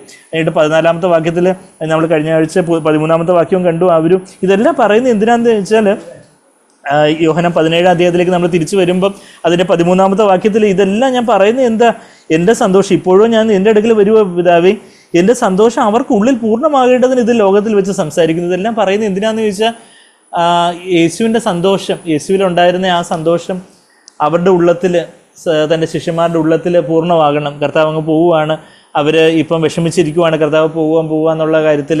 എന്നാൽ യേശുവിൻ്റെ സന്തോഷം അവരിൽ അങ്ങ് പൂർണ്ണമാകാൻ വേണ്ടിയാണ് പല കാര്യങ്ങളും താൻ പറയുന്നത്, പല കാര്യങ്ങളും താൻ പ്രാർത്ഥിക്കുന്നതെന്ന് യേശു യോഹന്നാൻ 17-ാം അധ്യായത്തിന് 13-ാമത്തെ വാക്യത്തിൽ നമ്മൾ വായിക്കുന്നു. അത് കഴിഞ്ഞിട്ട് അതിൻ്റെ 14-ാമത്തെ വാക്യത്തിൽ ഞാൻ അവർക്ക് നിൻ്റെ വചനം കൊടുത്തിരിക്കുന്നു. യേശു മനുഷ്യനായിട്ട് ഈ ഭൂമിയിൽ വന്നപ്പം സ്വന്തമായിട്ടൊന്നും സംസാരിക്കാതെ പിതാവ് തൻ്റെ ആത്മാവിൽ സ്വാതന്ത്ര്യം നൽകിയതുപോലെ, തൻ്റെ വായിൽ അട്ടറൻസസ് നൽകിയതുപോലെ, അരുളിപ്പാട് നൽകിയതുപോലെ, വാക്കുകൾ നൽകിയതുപോലെ സംസാരിച്ച് അവർ യേശു ഞാൻ സ്വന്തമായിട്ടൊന്നും സംസാരിക്കുന്നില്ലെന്ന് യോഹന്നാൻ 12-ന്റെ 48-49 വാക്യങ്ങളൊക്കെ നമ്മൾ വായിച്ചിട്ടുണ്ടായിരുന്നു. സ്വന്തമായിട്ടൊന്നും ചെയ്യുന്നില്ലെന്ന് യോഹന്നാൻ 5-ന്റെ 19-20 വാക്യങ്ങളിലൊക്കെ നമ്മൾ വായിച്ചു. പിതാവ് തന്നിൽ വസിച്ചുകൊണ്ടാണ് താൻ ചെയ്യുന്ന പ്രവൃത്തികൾ ചെയ്യുന്നതെന്നൊക്കെ യോഹന്നാൻ 14-ാം അധ്യായത്തിൻ്റെ 10-11 വാക്യങ്ങളിലൊക്കെ നമ്മൾ വായിച്ചായിരുന്നു. അങ്ങനെ യേശുവിൻ്റെ ആ ഒരു ജീവിതം നമ്മളവിടെ മാതൃകയായിട്ട് കാണുന്നുണ്ട്. ഞാൻ ലൗകികനല്ലാത്തതുപോലെ അവരും ലൗകികന്മാരെ, 14-ാമത്തെ വാക്യം യോഹന്നാൻ 17-ന്റെ 14-ാമത്തെ വാക്യം, ഞാൻ ലൗകികനല്ലാത്തതുപോലെ അവരും ലൗകികന്മാരല്ലായതുകൊണ്ട് ലോകം അവരെ പകച്ചു. നമ്മൾ ലോകത്തിൻ്റേതായിരുന്നെങ്കിൽ ലോകക്കാർക്ക് ഭയങ്കര ദോസ്തായിരിക്കും, ഇവൻ നമ്മുടെ ആള് തന്നെ, നമ്മളെല്ലാം ഒരു പാർട്ടി. അപ്പം ലൗകികന്മാരായിരുന്നെങ്കിൽ ലോകക്കാർക്ക് നമ്മളെ ഭയങ്കര സ്നേഹമായിരിക്കും. നമ്മൾ അവരുടെ കൂടെ താളം തുള്ളാനും അവരുടെ ആചാരങ്ങളും അവരുടെ പാരമ്പര്യങ്ങളും അവരുടെ എല്ലാവരും പലരും ചോദിക്കുന്നത് പാല് കാച്ചൽ എന്താണെന്ന് ചോദിക്കുന്നത്. അപ്പം ഞാൻ പറഞ്ഞു ഞങ്ങൾ എല്ലാ ദിവസവും പാല് കാച്ചാറുണ്ട്. വീടിൻ്റെ പാല് കാച്ചൽ അവർ ഉദ്ദേശിക്കുന്നത്. അപ്പോൾ വീടിൻ്റെ അപ്പം നിങ്ങൾ പാല് കാച്ചു. അപ്പോൾ ഞാൻ പറഞ്ഞു ഞങ്ങൾ പ്രാർത്ഥിച്ചത് സഹോദരങ്ങളെ സഭയായിട്ട് പ്രാർത്ഥിച്ചത് ദൈവത്തിന് സമർപ്പിക്കും. പിന്നെ ചായ ഇടാൻ വേണ്ടി പാല് കാച്ചുമായിരിക്കും. അല്ലാതെ ചടങ്ങായിട്ടുള്ള പാരമ്പര്യമോ കാര്യങ്ങളോ ഒന്നും ഇല്ല. അല്ലാതെ സാഗ്ബേർ പറഞ്ഞൊരു സെൻറ്റൻസ് ഉണ്ട്, give me a tradition and I will break it. ഏതെങ്കിലും ഒരു പാരമ്പര്യം എനിക്കത് അത് ഞാൻ ബ്രേക്ക് ചെയ്യാം. ഇനിയിപ്പോൾ കിഴക്കോട്ട് തിരിഞ്ഞ് നിൽക്കണമെന്നുണ്ടെങ്കിൽ ഞാൻ പടിഞ്ഞാറോട്ട് തിരിഞ്ഞ് നിൽക്കുക, അല്ലെങ്കിൽ വടക്കോട്ടേ തെക്കോട്ടേ തിരിയാവുള്ളൂ എന്നുണ്ടെങ്കിൽ ഞാൻ വടക്കോട്ട് ഗിവ് എ ട്രഡീഷൻ. എന്തെങ്കിലും ഒരു മനുഷ്യ പാരമ്പര്യം ഉണ്ടോ അത് നമുക്ക് ഉടച്ച് കളയണം. ചിലപ്പം ജ്യോത്സ്യം, നേരം നോക്കൽ, വാസ്തു, അത് ഇതെന്നൊക്കെ പറഞ്ഞുള്ള വേറെ ഒത്തിരി പലതരത്തിലുള്ള ഓരോ ഊഹാപോഹങ്ങളും കാര്യങ്ങളും ഒക്കെ ആയിട്ട് ഉള്ള കാര്യങ്ങളൊക്കെ ഉണ്ട്. എന്നാൽ നമ്മൾ ലോകക്കാരാണ്, നമ്മൾ ലോകത്തിൻ്റെ കൂടെ അവർ എന്ത് വിചാരിക്കുന്നത്, എന്തായാലും ദോഷമില്ല, എന്തായാലും പാല് കാച്ചിയാൽ പോരെ, എന്തായാലും ഒന്ന് കിഴക്കോട്ടത് ഒന്ന് തൂവി കളഞ്ഞാൽ പോരെ, അപ്പോൾ എന്തായാലും അതിൽ ദോഷമൊന്നുമില്ല, അപ്പോൾ അതിന് വിരുദ്ധമായിട്ടൊന്നും ഇല്ലല്ലോ, അപ്പോൾ അതങ്ങ് ചെയ്താൽ എന്താണെന്ന് ചോദിച്ചാൽ അങ്ങനെയല്ല. ലോകത്തിൻ്റെ പാരമ്പര്യം അങ്ങനെയാണെങ്കിൽ അതേ തിരിച്ചേ നമ്മൾ ചെയ്യത്തുള്ളൂ എന്ന് പറയാൻ തക്കവണ്ണം ആ ഒരു ആ ഒരു പാരമ്പര്യത്തിനെതിരെ, പാപത്തിനെതിരെ മാത്രം കർത്താവ് സംസാരിച്ചാൽ കർത്താവ് ക്രൂശിക്കപ്പെടത്തില്ലായിരുന്നു. പാരമ്പര്യത്തിനെതിരെയും കൂടെ കർത്താവ് സംസാരിച്ചുകൊണ്ട് കർത്താവിനെ എല്ലാവരും കൂടെ ക്രൂശിച്ചത്. അത് പക്ഷേ പിതാവായ ദൈവത്തിൻ്റെ മുൻനിർണയ പ്രകാരമായിരുന്നു എന്നുള്ള കാര്യം നമുക്കറിയാം. അപ്പം ആ ഒരു ലൗകികന്മാരായിരുന്നെങ്കിൽ ലോകത്തിൻ്റെ കൂടെ അങ്ങ് അനുരൂപപ്പെട്ട് ലോകത്തിൻ്റെ ഫാഷൻ, ലോകത്തിൻ്റെ സ്റ്റൈല്, ലോകക്കാരെന്ത് സംസാരിക്കുന്നു, ലോകക്കാർ ഏത് സിനിമയെക്കുറിച്ച് പറയുന്നു, ലോകക്കാരെന്ത് പരദൂഷണം പറയുന്നു, ലോകക്കാർ എന്ത് കെട്ടുകഥകൾ പറയുന്നു, അവരുടെ സംസാര വിഷയങ്ങൾ, അവരുടെ കൂടെ കമ്പനി കൂടുന്നു, അവരുടെ കൂടെ ആളാവാൻ വേണ്ടി, അവരുടെ കൂടെ പോപ്പുലർ ആവാൻ വേണ്ടി. എനിക്ക് തന്നെ അറിയാം, ഞാൻ അവിടെ CMC-യിലൊക്കെ ആയിരുന്ന സമയത്ത് വിശ്വാസികളെന്ന് പറയുന്ന ചിലർ, ഞാൻ അവരാരും കൊച്ചായിട്ട് കാണുന്നില്ല, അവരൊക്കെ ബലമധികം സഹോദരങ്ങൾ തന്നെ. എന്നാൽ ലോകക്കാരായിട്ടുള്ള ലൗകികരായിട്ടുള്ള ഫ്രണ്ട്സ് വരുമ്പോഴത്തേക്കും ഇവരെല്ലാം ആകെ മാറും. ചിലരെല്ലാവരും അല്ല എന്നുവെച്ചാൽ പിന്നെ അവരുടെ സംസാരം അത് പിന്നെ നമ്മളതൊന്നും മൈൻഡ് കാണത്തില്ല. അങ്ങനെ അവർ ഇത് പിന്നെ അപ്പോഴാണ് അറിയുന്നത് ഇവർ ഈ സിനിമയൊക്കെ കണ്ടുകൊണ്ടിരിക്കുമായിരുന്നു, ഇവർ ഇതൊക്കെ ആയിരുന്നു ഇവർ പക്ഷേ അവർ ബോണഗിനാന്ന് പറയുന്നു, അവർ ചർച്ചയിൽ പോകുന്നു. വെച്ചാൽ നമ്മൾ ദൈവമായിട്ടാണ് അവർക്ക് കണക്ക് കൊടുക്കേണ്ടതേ ഉള്ളൂ, നമ്മളാരും വിധിച്ചു തള്ളാനല്ല. പക്ഷെ അവർ വിവേചിക്കുമ്പോൾ നമുക്ക് ആശ്ചര്യം തോന്നുമോ, ദൈവമേ, അത് മേ ബി അവരുടെ മുമ്പാകെ, എല്ലാവരുടെ മുമ്പാകെ ഒന്ന് പോപ്പുലർ ആവാൻ വേണ്ടി ചില കാര്യങ്ങളും, ചില വർത്തമാനങ്ങളും, ചില സ്റ്റൈലുകളും, ചില ഇതൊക്കെ ആയാലും അവരുടെ കൂടെ അക്സെപ്റ്റ് ചെയ്യുന്നത് നമ്മൾ. പക്ഷേ അതുമല്ല, നമ്മളായിട്ട് തന്നെ ദൈവം മുമ്പാകെ ഒരു നല്ല മനസ്സാക്ഷിയോടെ നമ്മൾ സിമ്പിളായിട്ടിരുന്ന ലോകക്കാർക്ക് ഭയങ്കര പകയാണ്. ഇവൻ വലിയ അതാണ്, ഇവള് വലിയ കേമി വന്നിരിക്കുന്നു. പണ്ടൊരു സഹോദരിയെക്കുറിച്ച് അവളുടെ കൂട്ടുകാരികൾ പുച്ഛമായിട്ട് പറഞ്ഞതാണ്. പക്ഷെ അത് വേറൊരാൾക്ക് കേട്ടപ്പോൾ അത് ഭയങ്കര ടെസ്റ്റിമണി ആയിട്ട് തോന്നി. She is one who does only what is according to the Bible, whatever she wants to do she will do whatever is said in the Bible. എന്താണ് ബൈബിൾ പ്രതിക്കുന്നത് അത് മാത്രമേ ഇവള് ചെയ്യത്തുള്ളൂ, അങ്ങനെ ഒരു ത്യാഗമെന്ന് പറഞ്ഞ്. അപ്പോൾ അത് കേട്ടൊരാൾക്ക് പക്ഷെ അത് ഭയങ്കര ഇമ്പ്രഷൻ തോന്നി. അങ്ങനെ നല്ലൊരു ടെസ്റ്റിമണി ഒരു സഹോദരിയെക്കുറിച്ച് പറഞ്ഞു എന്നുള്ളൊരു കാര്യം എന്ന് പറഞ്ഞതുപോലെ നമുക്ക് അത് പകയ്ക്കും. അത് ഞാൻ ലൗകികനല്ലാത്തതുപോലെ അവരും, അത് 14-ാമത്തെ വാക്യത്തിൽ, ഞാൻ ലൗകികനല്ലാത്തതുപോലെ, ഞാൻ ഈ ലോകത്തിൻ്റേതല്ലാത്തത് ആയിട്ട് ഉള്ളതല്ലാത്തതുപോലെ. ലോകം എന്ന് പറഞ്ഞാൽ എന്താണെന്നാണ് നമുക്കറിയാം. നമ്മളെപ്പോഴും പറയുന്ന ഇതേ യോഹന്നാൻ അപ്പോസ്തലൻ തന്നെ ലേഖനത്തിൽ 1 യോഹന്നാൻ 2:16 ലോകം എന്ന് പറഞ്ഞാൽ കൺമോഹം, ജഡമോഹം, ജീവനത്തിൻ്റെ പ്രതാപമാണ്. കൺമോഹം എന്ന് പറഞ്ഞാൽ കാണുന്നതെല്ലാം വേണമെന്ന് പറയുന്ന പണം കൊണ്ട് വാങ്ങിക്കാൻ പറ്റുന്ന കാര്യങ്ങൾ കൺമോഹം. എനിക്ക് അത് വേണം, ഇത് വേണം, അതുപോലെ ഇത് വേണം, ഇതുപോലെ അത് വേണം, കൺമോഹം. പിന്നെന്താ ജഡമോഹം, അത് ലൈംഗികതയാവട്ടെ, ഉറക്കവും ഭക്ഷണവും ലൈംഗികതയൊക്കെ ദൈവം വെച്ചിരിക്കുന്ന വൃത്തത്തിന് വെളിയിലോട്ട് പോകുന്ന ആ ഒരു ജഡമോഹം, ജഡത്തിൻ്റെതായ മോഹം. പിന്നെ ജീവനത്തിൻ്റെ പ്രതാപം, ഞാൻ, മനുഷ്യമാനം, അയ്യോ പാവം ഞാനീന്നായാലും അമ്പട ഞാനീന്നായാലും ഒരു സ്വയസഹതാപമാണ് അയ്യോ പാവം ഞാനീ. ആ ഒരു സ്വയം കുറ്റപ്പെടുത്തലും സ്വയസഹതാപം ആയാലും അമ്പട ഞാൻ വലിയ ആളാണ്, എന്നെ എല്ലാവരും എന്താ മതിക്കാത്ത, എൻ്റെ അഭിപ്രായം എന്താ ചോദിക്കാത്ത, ഞാൻ എന്താ മോശക്കാരനാണോ, അങ്ങനെയൊക്കെയുള്ള ആ ഒരു ഞാൻ എന്നുള്ളൊരു ഭാവം. അതായത് കൺമോഹം, ജഡമോഹം, ജീവനത്തിൻ്റെ പ്രതാപം എന്ന് പറയുമ്പോൾ പണം, മനുഷ്യമാനം, ജഡിക സുഖങ്ങൾ, ഇതെല്ലാമാണ് ലോകത്തിൻ്റെതായ. അപ്പോൾ അതിൻ്റെ കൂട്ടത്തിൽ നമ്മളങ്ങ് പോവുകയാണെങ്കിൽ എന്നാൽ ദൈവത്തിന് അത് പക്ഷേ അറപ്പുളവാക്കുന്ന കാര്യമായിരിക്കും. ലോകത്തിന് മുമ്പാകെ മഹത്വപരമായിട്ടുള്ളത് ദൈവത്തിന് മുമ്പാകെ അറപ്പുളവാക്കുന്ന കാര്യമാണെന്നാണ് ലൂക്കോസ് 16-ാം അധ്യായത്തിന് 15-ാമത്തെ വാക്യത്തിൽ കർത്താവ് പറയുന്നത്. അപ്പം കർത്താവ് അതാ പറയുന്നത്, ഞാൻ ലൗകികനല്ലാത്തതുപോലെ അവരും ലൗകികന്മാരല്ലായതുകൊണ്ട്. അത് 16-ാമത്തെ വാക്യത്തിൽ വീണ്ടും പറയും, ലോകം അവരെ പകുച്ചു. ഇപ്പം 16-ാമത്തെ വാക്യം വായിക്കുമ്പോഴും ഞാൻ ലൗകികനല്ലാത്തതുപോലെ, just as I am not of the world. അപ്പോൾ യേശു ലോകത്തിൻ്റേതല്ലാത്തതുപോലെ തന്നെയാണ്. They are not of the world even as I am not of the world. യേശു ലോകത്തിൻ്റേതല്ല എന്ന് പറയുമ്പോൾ നമുക്കറിയാം, യേശു കർത്താവ് സ്വർഗത്തിൽ നിന്ന് വന്ന് പിന്നെ ഭൂമി ജീവിച്ച് സ്വർഗത്തിലേക്ക് അങ്ങ് പോയി. അപ്പം നമ്മൾ പക്ഷേ ഈ ഭൂമി തന്നെ ജനിച്ചതല്ലേ എന്ന് നമ്മൾ വിചാരിക്കും. എന്നാൽ നമ്മൾ വീണ്ടും ജനിച്ചു. നമ്മൾ ഒരിക്കൽ ജനിച്ചാൽ നമ്മൾ ഭൂമിയിലുള്ളവർ തന്നെ. പക്ഷെ നമ്മൾ വീണ്ടും ജനിച്ചു. എപ്പോഴാ? ഒരു ശുദ്ധാത്മാവ്, സ്വർഗത്തിൻ്റെ ആത്മാവ് നമ്മളിലേക്ക് വന്നപ്പോൾ നമുക്കൊരു രണ്ടാമതൊരു ജന്മം ഉണ്ടായി. അപ്പോൾ യഥാർത്ഥത്തിൽ സ്വർഗത്തിൽ നിന്ന് വന്ന ആത്മാവ് നമ്മളിൽ വന്നപ്പോൾ നമ്മൾ സ്വർഗത്തിൽ നിന്ന് വന്നവരെ പോലെ, എന്ന് വെച്ചാൽ നമ്മളെ അങ്ങ് സ്വർഗത്തിലേക്ക് കർത്താവ് ഉയർത്തി. അവിടെ സ്വർഗത്തിൽ നമ്മുടെ ആത്മാവിൻ്റെ തലത്തിൽ പരിശുദ്ധാത്മാവ്, സ്വർഗത്തിൻ്റെ ആത്മാവ് നമ്മുടെ ആത്മാവിൽ വന്നപ്പോൾ ആത്മാവിൻ്റെ തലത്തിൽ നമ്മൾ യഥാർത്ഥത്തിൽ എവിടെ ഇരുത്തപ്പെട്ടവരാ? സ്വർഗത്തിൽ ഇരുത്തപ്പെട്ടവരാണെന്നാണ് എഫേസ്യർ 2:6-7 വാക്യങ്ങളിൽ പറഞ്ഞു. ഞാൻ 6-7 എന്ന് പറയാൻ കാരണം അത് മലയാളത്തിലെ 7ാമത്തെ വാക്യമാണെങ്കിൽ ഇംഗ്ലീഷിൽ 6ാമത്തെ വാക്യമാണ്. എഫേസ്യർ 2-ാം അധ്യായത്തിൽ സ്വർഗത്തിൽ നമ്മൾ ഇരുത്തപ്പെട്ടിരിക്കുന്നു. ആത്മാവിൻ്റെ തലത്തിൽ നമ്മൾ ഓൾറെഡി പരിശുദ്ധാത്മാവ്, സ്വർഗത്തിൻ്റെ ആത്മാവ് നമ്മളുടെ ആത്മാവിലേക്ക് വന്നിരിക്കുമ്പോൾ നമ്മൾ സ്വർഗത്തിൽ ഇരുത്തപ്പെട്ടവരായിട്ട് ആത്മാവിൻ്റെ തലത്തിൽ നമ്മളുള്ളതെന്നുള്ളൊരു കാര്യം നമ്മളവിടെ വായിക്കുന്നത്. അപ്പം നമ്മൾ യഥാർത്ഥത്തിൽ സ്വർഗത്തിൽ നിന്ന് വന്നവരാ. നീ എവിടുന്ന് പൊട്ടിമുളച്ച് വന്നത്, മാനത്തിൽ നിന്ന് വന്നതാണെന്ന് ചോദിച്ചാൽ ശരിക്കും മാനത്തിൽ നിന്ന് വന്നതാണെന്ന് വെച്ചാൽ സ്വർഗത്തിൽ നിന്ന് വന്നത്. മാനത്തിൽ നിന്നല്ല, അതിനും മേലെയുള്ള സ്വർഗത്തിൽ നിന്ന് വന്നവരാണ് നമ്മൾ. അത് കഴിഞ്ഞിട്ട് അങ്ങോട്ട് തന്നെ നമ്മൾ പോകുന്നത്. ഇന്ന് ശാസ്ത്രത്തിന് ഉത്തരം പറയാൻ കഴിയാത്ത പല ചോദ്യങ്ങളുണ്ട്. നമ്മൾ എവിടെ നിന്ന് വന്നു, എങ്ങോട്ട് പോകുന്നു എന്നുള്ള കാര്യങ്ങളൊക്കെ ഞാൻ CMC വെല്ലൂര് ഉള്ള ഒരു ക്രിസ്ത്യൻ കോൺഫറൻസ്, മിഷൻസ് കോൺഫറൻസ്, ഷൈലോ എന്ന് പറഞ്ഞൊരു കോൺഫറൻസ് നടക്കുമായിരുന്നു. അപ്പോൾ അതിൻ്റെ ഒരു ഗ്രൂപ്പ് ഡിസ്കഷൻ ലീഡ് ചെയ്യാനൊക്കെ ഇന്നൊരു ഓപ്പർച്യൂണിറ്റി ഉണ്ടായിരുന്നു ഓൺലൈനായിട്ട്. അപ്പം അതിൻ്റെ ചില പ്രസംഗങ്ങൾ ഞാൻ ജസ്റ്റ് ഒന്ന് ഓടിച്ച് കേൾക്കുമ്പോൾ അതിനകത്ത് ഒരു സഹോദരൻ പറയുമ്പോൾ ഈ ഒരു കാര്യം, ശാസ്ത്രവും നമ്മളുടെ വിശ്വാസവും അത് കോൺട്രഡിക്ടറി അല്ല, മറിച്ച് കോംപ്ലിമെൻ്ററിയാ എന്നുള്ളൊരു കാര്യമൊക്കെ. അതായത് ശാസ്ത്രം എന്ന് പറഞ്ഞാൽ യഥാർത്ഥത്തിൽ ഈവൻ സാഗ്ലർ പറയുന്നത് നമ്മൾ കേട്ടിട്ടുണ്ടായിരിക്കും. അത് സയൻസ്, അത് ബ്രദറും അത് വേറെ ആരോ കോട്ട് ചെയ്തുകൊണ്ടാണ് പറയുന്നത്, science is just thinking after God's thoughts. ദൈവം ഓൾറെഡി സൃഷ്ടിച്ച് വെച്ചിരിക്കുന്ന കാര്യങ്ങൾ മനുഷ്യൻ പിന്നെ കണ്ടുപിടിക്കുന്നതാണ് സയൻസ് എന്ന് പറയുന്നത്, അല്ലാതെ മനുഷ്യരായിട്ട് കണ്ടുപിടിക്കുന്നതല്ല. ഇപ്പം ഗ്രാവിറ്റി എന്ന് പറയുമ്പോൾ ഐസക് ന്യൂട്ടൻ ഏതാണ്ട് ഇൻവെൻറ്റ് ചെയ്ത് എടുത്തതല്ല, മറിച്ച് ഡിസ്കവർ ചെയ്ത് ഓൾറെഡി ദൈവം വെച്ചിരിക്കുന്ന ഒരു സംഭവം.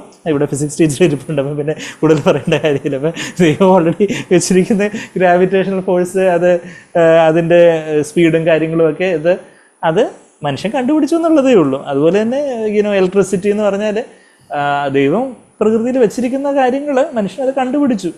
അതിൻ്റെ ഇങ്ങനെയൊക്കെ ഇങ്ങനെയൊക്കെ സംഭവിക്കും എന്നുള്ള കാര്യങ്ങൾ അത്രയേ ഉള്ളൂ. Science is just thinking after God's thoughts. ദൈവം പ്രകൃതിയിൽ, ദൈവം സൃഷ്ടിയിൽ മറച്ചു വെച്ചിരിക്കുന്ന പല കാര്യങ്ങളും ദൈവം തന്നെ മനുഷ്യന് ബുദ്ധി കൊടുത്ത്, ദൈവത്തിൻ്റെ കരുണയിൽ, ദൈവത്തിൻ്റെ സമയത്ത് ദൈവം അനുവദിക്കുന്നത് പോലെ മനുഷ്യർ പല കാര്യങ്ങളും കണ്ടുപിടിക്കുന്നു. ഇപ്പം കോവിഡിൻ്റെ തൊട്ട് മുമ്പ് സൂം ടെക്നോളജി കണ്ടുപിടിച്ചതെന്ന് ഇങ്ങനെ സാഗ്ലറിനെ പറഞ്ഞ് കേട്ടിട്ടുണ്ടായിരിക്കും നമ്മൾ. അതായത് കോവിഡിന് തൊട്ട് മുമ്പായിരുന്നു സൂം അതിന് മുമ്പേ മനുഷ്യർക്ക് എത്ര ബുദ്ധിയുണ്ട്. എന്നാൽ കോവിഡിൻ്റെ സമയത്ത് സൂം നമ്മുടെ സഭകൾക്ക് ആവശ്യമുണ്ടെന്ന് ദൈവത്തിന് അറിയാം. അതുകൊണ്ട് ദൈവം അതിന് തൊട്ട് മുമ്പ് സൂം കണ്ടുപിടിക്കാൻ അനുവദിച്ചു. അതിനുശേഷം കോവിഡ് ദൈവം അനുവദിച്ച് എന്ന് പറയുന്ന പോലെ ശാസ്ത്രം എന്ന് പറയുന്നത് എന്താ? ശാസ്ത്രം എന്ന് പറയുന്നത് ഇറ്റ് ഈസ് നോട്ട് നമ്മളുടെ it is not against of faith or anything. Faith is സാഗ്ലറിൻ ഇങ്ങനെ പറയുന്നുണ്ട്, faith is not against our logic but beyond our logic എന്ന് പറഞ്ഞാൽ നമ്മളുടെ യുക്തിക്ക് വിരുദ്ധമല്ല വിശ്വാസം എന്നുള്ളത്, എന്നാൽ യുക്തിക്ക് അതീതമാണ് വിശ്വാസം എന്ന് പറയുന്നത്. എന്ന് വെച്ചാൽ നമ്മളെ യുക്തിക്കും വിരുദ്ധമായിട്ടുള്ള കാര്യമല്ല നമ്മൾ പറയുന്നത്, യുക്തിക്ക് അതീതമായിട്ടുള്ള കാര്യമാണ് നമ്മൾ വിശ്വസിക്കുകയും പറയുകയും അനുഭവിക്കുകയും എല്ലാം ചെയ്യുന്നതെന്നുള്ളതാണ്. അപ്പം ഞാൻ പറഞ്ഞതെന്ന് വെച്ചാൽ നമ്മൾ ഈ ലോകത്തിൻ്റേതല്ല, യേശു ലോകത്തിൻ്റേതല്ലാതിരിക്കുന്നത് പോലെ തന്നെ ഞാൻ ലോകത്തിൻ്റേതല്ല. എന്താണെന്ന് വെച്ചാൽ ഞാൻ സ്വർഗത്തിൽ നിന്ന് ജനിച്ചവരാണ്. നമ്മൾ ഓരോരുത്തരും വീണ്ടും ജനിച്ചപ്പോൾ ഇപ്പം സാക്ഷ്യം പറഞ്ഞതുപോലെ നമ്മൾ യേശുവിനോടുള്ള ഒരു ബന്ധം ഉണ്ടായിരിക്കുന്നതിൻ്റെ ഒരു കാര്യം പറഞ്ഞതുപോലെ യേശുവിനോട് എങ്ങനെയാണ് നമുക്ക് ബന്ധം ഉണ്ടായിരിക്കുന്നത്? നമ്മളുടെ പാപങ്ങളങ്ങ് കർത്താവിനോട് ഏറ്റു പറഞ്ഞ് ഉപേക്ഷിച്ച്, കർത്താവിന് നമ്മുടെ ജീവിതം അങ്ങ് സമർപ്പിച്ച്, കർത്താവ് എനിക്ക് വേണ്ടി മരിച്ചു ഉയർത്തെഴുന്നേറ്റെന്ന് വിശ്വസിച്ച് ഞാൻ എൻ്റെ ജീവിതം കർത്താവിനായിട്ട് അങ്ങ് സമർപ്പിക്കുന്നു. കർത്താവ് ഇനി എനിക്കായിട്ട് ജീവിക്കണം, എനിക്ക് അങ്ങേക്കായിട്ട് ജീവിക്കണം. കർത്താവ് ഞാൻ ഏറ്റവും കുറവുള്ളവനാണ്, ഞാൻ പാപി പ്രധാനിയാണ്. കർത്താവ് അവിടുന്ന് എനിക്ക് വേണ്ടി മരിച്ചു ഉയർത്തെഴുന്ന് വിശ്വസിച്ച് എൻ്റെ ജീവിതം സമ്പൂർണ്ണമായിട്ട് കർത്താവിനെ കൊടുക്കുമ്പോൾ ആ നിമിഷത്തിന്, ആ കണത്തിൽ തന്നെ, ആ ഫ്രാക്ഷൻ ഓഫ് സെക്കൻഡിൽ തന്നെ ഞാൻ യഥാർത്ഥത്തിൽ കർത്താവിന് എൻ്റെ ജീവിതം നമുക്ക് കൊടുത്തിട്ടുണ്ടെങ്കിൽ ആ സെക്കൻഡ് തന്നെ, ആ ഫ്രാക്ഷൻ ഓഫ് സെക്കൻഡ് തന്നെ ദൈവത്തിൻ്റെ ആത്മാവ് എൻ്റെ ഉള്ളിലേക്ക് വന്ന് എനിക്കൊരു പുതുജനനം, എന്നെ ഒരു പുതു സൃഷ്ടിയാക്കി തീർക്കും. എനിക്കൊരു ഉറപ്പ് തരും, കർത്താവിനെ സ്വീകരിച്ചിരിക്കുന്നു, കർത്താവിൻ്റെ മകനായി തീർന്നു, മകളായി തീർന്നു എന്നൊരു ഉറപ്പ് ദൈവം തരും. അങ്ങനെ ഞാൻ അപ്പോഴാണ് നമ്മൾ ലോകത്തിൻ്റേതല്ലായി തീരുന്നത്. വെച്ചാൽ സ്വർഗത്തിൻ്റെ ആത്മാവ് നമ്മളുടെ ഉള്ളിൽ വന്നു. ഇനിയിപ്പോൾ ആ സ്വർഗത്തിൻ്റെ ആത്മാവിന് വിധേയപ്പെട്ട് നമ്മൾ ജീവിക്കണം. അപ്പോഴാണ് നമ്മുടെ ജീവിതം സ്വർഗീയമായൊരു ജീവിതത്തിലേക്ക് ആയിത്തീരുന്നത്. കർത്താവ് 16ാമത്തെ വാക്യത്തിൽ പറഞ്ഞ്, ഞാൻ ലൗകികനല്ലാത്തതുപോലെ, exactly like Jesus is not of the world. കർത്താവ് ലോകത്തിൻ്റെതല്ലാത്തതുപോലെ തന്നെ അവരും ലൗകികന്മാരല്ല. അത് കഴിഞ്ഞിട്ട് പിന്നെ 14ലും അത് തന്നെ വായിച്ചു. പിന്നെ 15ാമത്തെ വാക്യം നമ്മൾ കഴിഞ്ഞ ആഴ്ച വായിച്ചു. എന്താ?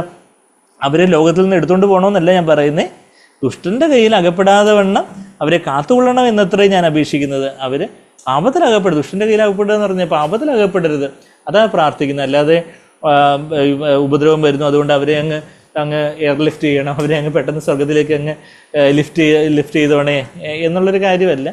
മറിച്ച് ഉപദ്രവത്തിലൂടെ സഭ കടന്നു പോകുന്നു, മഹോപദ്രവത്തിലൂടെ സഭ കടന്നു പോകും. എന്നാൽ പല പ്രയാസങ്ങളും കാര്യങ്ങളും എല്ലാം ഉണ്ട്. എന്നാൽ അതിലൂടെയൊക്കെ കടന്നു പോകുമ്പോഴും നമ്മൾ പാപത്തിൽ വീഴാതെ, അശുദ്ധിയിലാവട്ടെ, നിഗളത്തിലാവട്ടെ, കയ്പിലാവട്ടെ, അസൂയയിലാവട്ടെ, ആകുല ചിന്തകളിലാവട്ടെ, പരാതിയിലും പിറുപിറുപ്പിലും ആവട്ടെ, അങ്ങനെയുള്ള ലോകത്തിൻ്റെതായ ആ പാപത്തിൻ്റെ കാര്യങ്ങളിലേക്ക് കർത്താവിനോടുള്ള ഒരു മുറുമുറുപ്പും ഒരു ഹൃദയകാഠിന്യവും അങ്ങനെയൊക്കെയുള്ള പാപത്തിലേക്ക് നമ്മൾ എന്തെല്ലാം കഷ്ടങ്ങളിലൂടെ കടന്നു പോയാലും ദുഷ്ടൻ്റെ കയ്യിൽ ഇരിക്കത്തക്കവണ്ണം അവരെ സൂക്ഷിക്കണമേ, അവരെ കാത്തുകൊള്ളണേ എന്നത്ര ഞാൻ അപേക്ഷിക്കുന്നത്. അവരെ ഞാനിതുവരെ കാത്തുകൊണ്ടു, ഇനി പിതാവെ അങ്ങ് കാത്തുകൊള്ളണം. എങ്ങനെ കാത്തുകൊള്ളണം എന്നാ ലോകത്തിൽ നിന്ന് അങ്ങ് എടുക്കണം. അപ്പോൾ ഇതൊക്കെ കേൾക്കുമ്പം ശിഷ്യന്മാരെ ഇത് കേട്ടോണ്ടിരിക്കുക. അവർക്ക് പരിശുദ്ധാത്മാവുടെ ഉള്ളിലേക്ക് അതുവരെ വന്നിട്ടില്ല. അപ്പോൾ ലോകത്തിൽ നിന്ന് സൂക്ഷിക്കണം എന്നൊക്കെ പറയുമ്പോൾ ഏതാണ്ട് കണ്ണാടി കൂട്ടിലിട്ട് സൂക്ഷിക്കുന്ന കാര്യം കാണും എന്നുള്ള അവർ ചിന്തിക്കരുത്. ലോകത്തിൽ നിന്ന് എടുക്കണമെന്നൊന്നും അല്ല പറയുന്നത്, മറിച്ച് ദുഷ്ടൻ്റെ കയ്യിൽ അകപ്പെടാതെ കൊണ്ട് അവരെ കാത്തു സൂക്ഷിക്കണമെന്ന് അത്ര ഞാൻ അപേക്ഷിക്കുന്നത്. ഇപ്പോൾ 16-ാമത്തെ വാക്യം നമ്മൾ വായിച്ചു. ഞാൻ ലൗകികനല്ലാത്തതുപോലെ അവരും ലൗകികന്മാരല്ല. 17-ാമത്തെ വാക്യത്തിൽ സത്യത്താൽ അവരെ വിശുദ്ധീകരിക്കണമേ. എങ്ങനെയാ നമ്മൾ വിശുദ്ധീകരിക്കപ്പെടുന്നതെന്ന് ചോദിച്ചാൽ സത്യത്താൽ. ആ സത്യം എന്താണ് സത്യം? എന്തെങ്കിലുമൊക്കെ ഇന്ന് 1+1=2 എന്നുള്ളത് സത്യമാണോ? സത്യമാണ്. സൂര്യൻ കിഴക്ക് ഉദിക്കുന്നു എന്നുള്ളത് സത്യമാണോ? സത്യമാണ്. പശു പാല് തരുന്നു എന്നുള്ളത്, പശു പുല്ല് തിന്നുന്നു എന്നുള്ളത് സത്യമാണോ?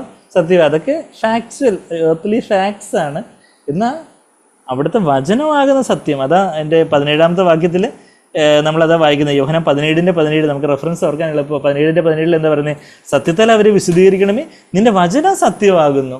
കർത്താവിൻ്റെ വചനമാണ് യഥാർത്ഥത്തിലുള്ള പരമമായ സത്യം. ബാക്കിയുള്ള സത്യമൊക്കെ സൂര്യൻ കിഴക്ക് ഉദിക്കുന്നു എന്ന് നമ്മൾ പറയുന്നു, പക്ഷേ ശരിക്കും കിഴക്കല്ല ഉദിക്കുന്ന, സൂര്യൻ അവിടെ തന്നെ നിൽക്കുക, ഭൂമി ചുറ്റും കിടന്ന് കറങ്ങുക എന്നുള്ള കാര്യം നമുക്കറിയാം. എന്ന് പറയുന്നത് പോലെ പല കാര്യങ്ങളൊക്കെ റിലേറ്റീവായിട്ടുള്ള, ഇപ്പം നമുക്ക് ഇങ്ങനെ നമ്മൾ കളറ്, ആകാശത്തിൻ്റെ കളറ് നീലയാന്ന് പറയുന്നു, പക്ഷേ അതിങ്ങനെ കളറ് എല്ലാം ഇങ്ങനെ ലൈറ്റ് അതിൻ്റെ ആകാശത്തിന് ശരിക്കും അങ്ങനെ കളറൊന്നും ഇല്ല, മറിച്ച് നമുക്ക് നീലയായിട്ട് കാണപ്പെടുന്നതാണെന്നുള്ള കാര്യം ശാസ്ത്രീയമായിട്ട് പറഞ്ഞതുപോലെ നമുക്ക് പല കാര്യങ്ങളുമൊക്കെ സത്യമായിട്ട് തോന്നുന്നു. എന്നാൽ യഥാർത്ഥത്തിൽ പരമമായിട്ടുള്ള സത്യം എന്ന് പറഞ്ഞാൽ എന്താ? അത് ദൈവത്തിൻ്റെ വചനമാണ്. ദൈവം തന്നെ സംസാരിക്കുന്ന വാക്കുകളാണ് ദൈവത്തിൻ്റെ വചനം. ആ വചനം തന്നെ നമുക്ക് എഴുതപ്പെട്ട വചനമായിട്ട് നമുക്ക് തന്നിരിക്കുന്നത്.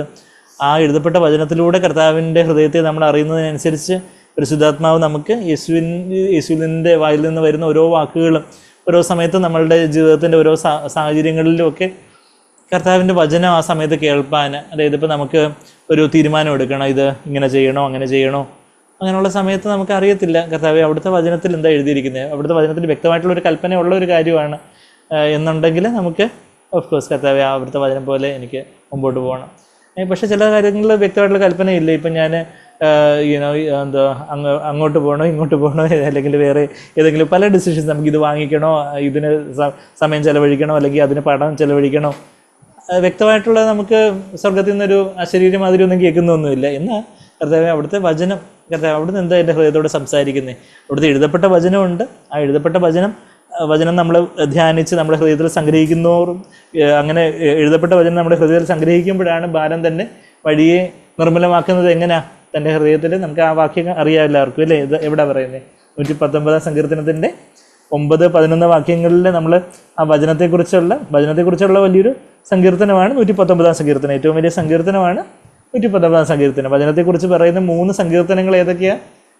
1, 19, 119. 1ഉം 19ഉം രണ്ടും കൂടെ ചേർത്ത് ഇടുമ്പോൾ 119. ഒന്നാമത്തെ സങ്കീർത്തനം, 19-ാമത്തെ സങ്കീർത്തനം, 119-ാമത്തെ സങ്കീർത്തനം. അതിൻ്റെ 9, 10, 11 വാക്യങ്ങളിൽ എന്താ പറയുന്നത്? ബാലൻ തൻ്റെ നടപ്പിനെ നിർമ്മലമാക്കുന്നത് എങ്ങനെയാ?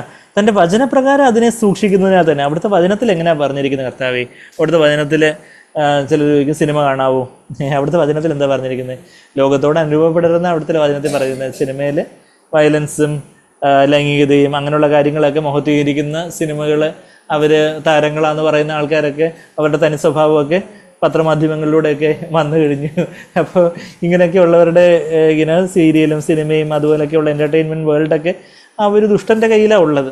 അപ്പോൾ അത് ഓഫ് കോഴ്സ് ക്രിസ്ത്യൻ മൂവീസോ അല്ലെങ്കിൽ ക്രിസ്ത്യൻ ഡോക്യുമെൻ്ററിയോ അല്ലെങ്കിൽ അതുപോലെയൊക്കെ ഇൻഫോർമേറ്റീവായിട്ടുള്ള എന്തെങ്കിലും കാർട്ടൂണോ ഡോക്യുമെൻ്ററിയോ അങ്ങനെയുള്ള കാര്യങ്ങളല്ല. എന്നാൽ അങ്ങനെയുള്ള കാര്യത്തെക്കുറിച്ചല്ല പറയുന്നത്. ഓഫ്കോഴ്സ് അങ്ങനെയൊക്കെയുള്ള ക്ലീൻ ആയിട്ടുള്ള അതുപോലുള്ള ഇൻഫോർമേറ്റീവായിട്ടുള്ള വിജ്ഞാനപ്രദമായിട്ടുള്ള ചില കാര്യങ്ങളൊക്കെ അതുപോലുള്ള കാര്യങ്ങളൊക്കെ ഉണ്ട്. എന്നാൽ ലോകത്തിൻ്റെതായ ആ ഒരു അഴുക്കുള്ള ആ സിനിമകളാവട്ടെ, അല്ലെങ്കിൽ ലഹരി വസ്തുക്കളോ അല്ലെങ്കിൽ വേറെ അതുപോലെയൊക്കെയുള്ള കൂട്ടുകെട്ടുകളോ ബാക്കി ഓരോ കാര്യത്തിലും അവിടുത്തെ വചനപ്രകാരം അതിനെ സൂക്ഷിക്കുന്നത് കൊണ്ട് ബാലൻ തന്നെ നടപ്പിനെ നിർമ്മലമാക്കുന്നത്. എന്നിട്ട് പിന്നെ പറയുക 10-ാമത്തെ വാക്യത്തിൽ, ഞാൻ പൂർണ്ണഹൃദയത്തോടെ നിന്നെ അന്വേഷിക്കുന്നു, നിന്റെ കൽപ്പനകൾ വിട്ട് നടക്കുവാൻ എനിക്ക് ഇടവരരുതേ എന്നുള്ളൊരു പ്രാർത്ഥനയാണ് സങ്കീർത്തനക്കാരൻ പ്രാർത്ഥിക്കുന്നത്.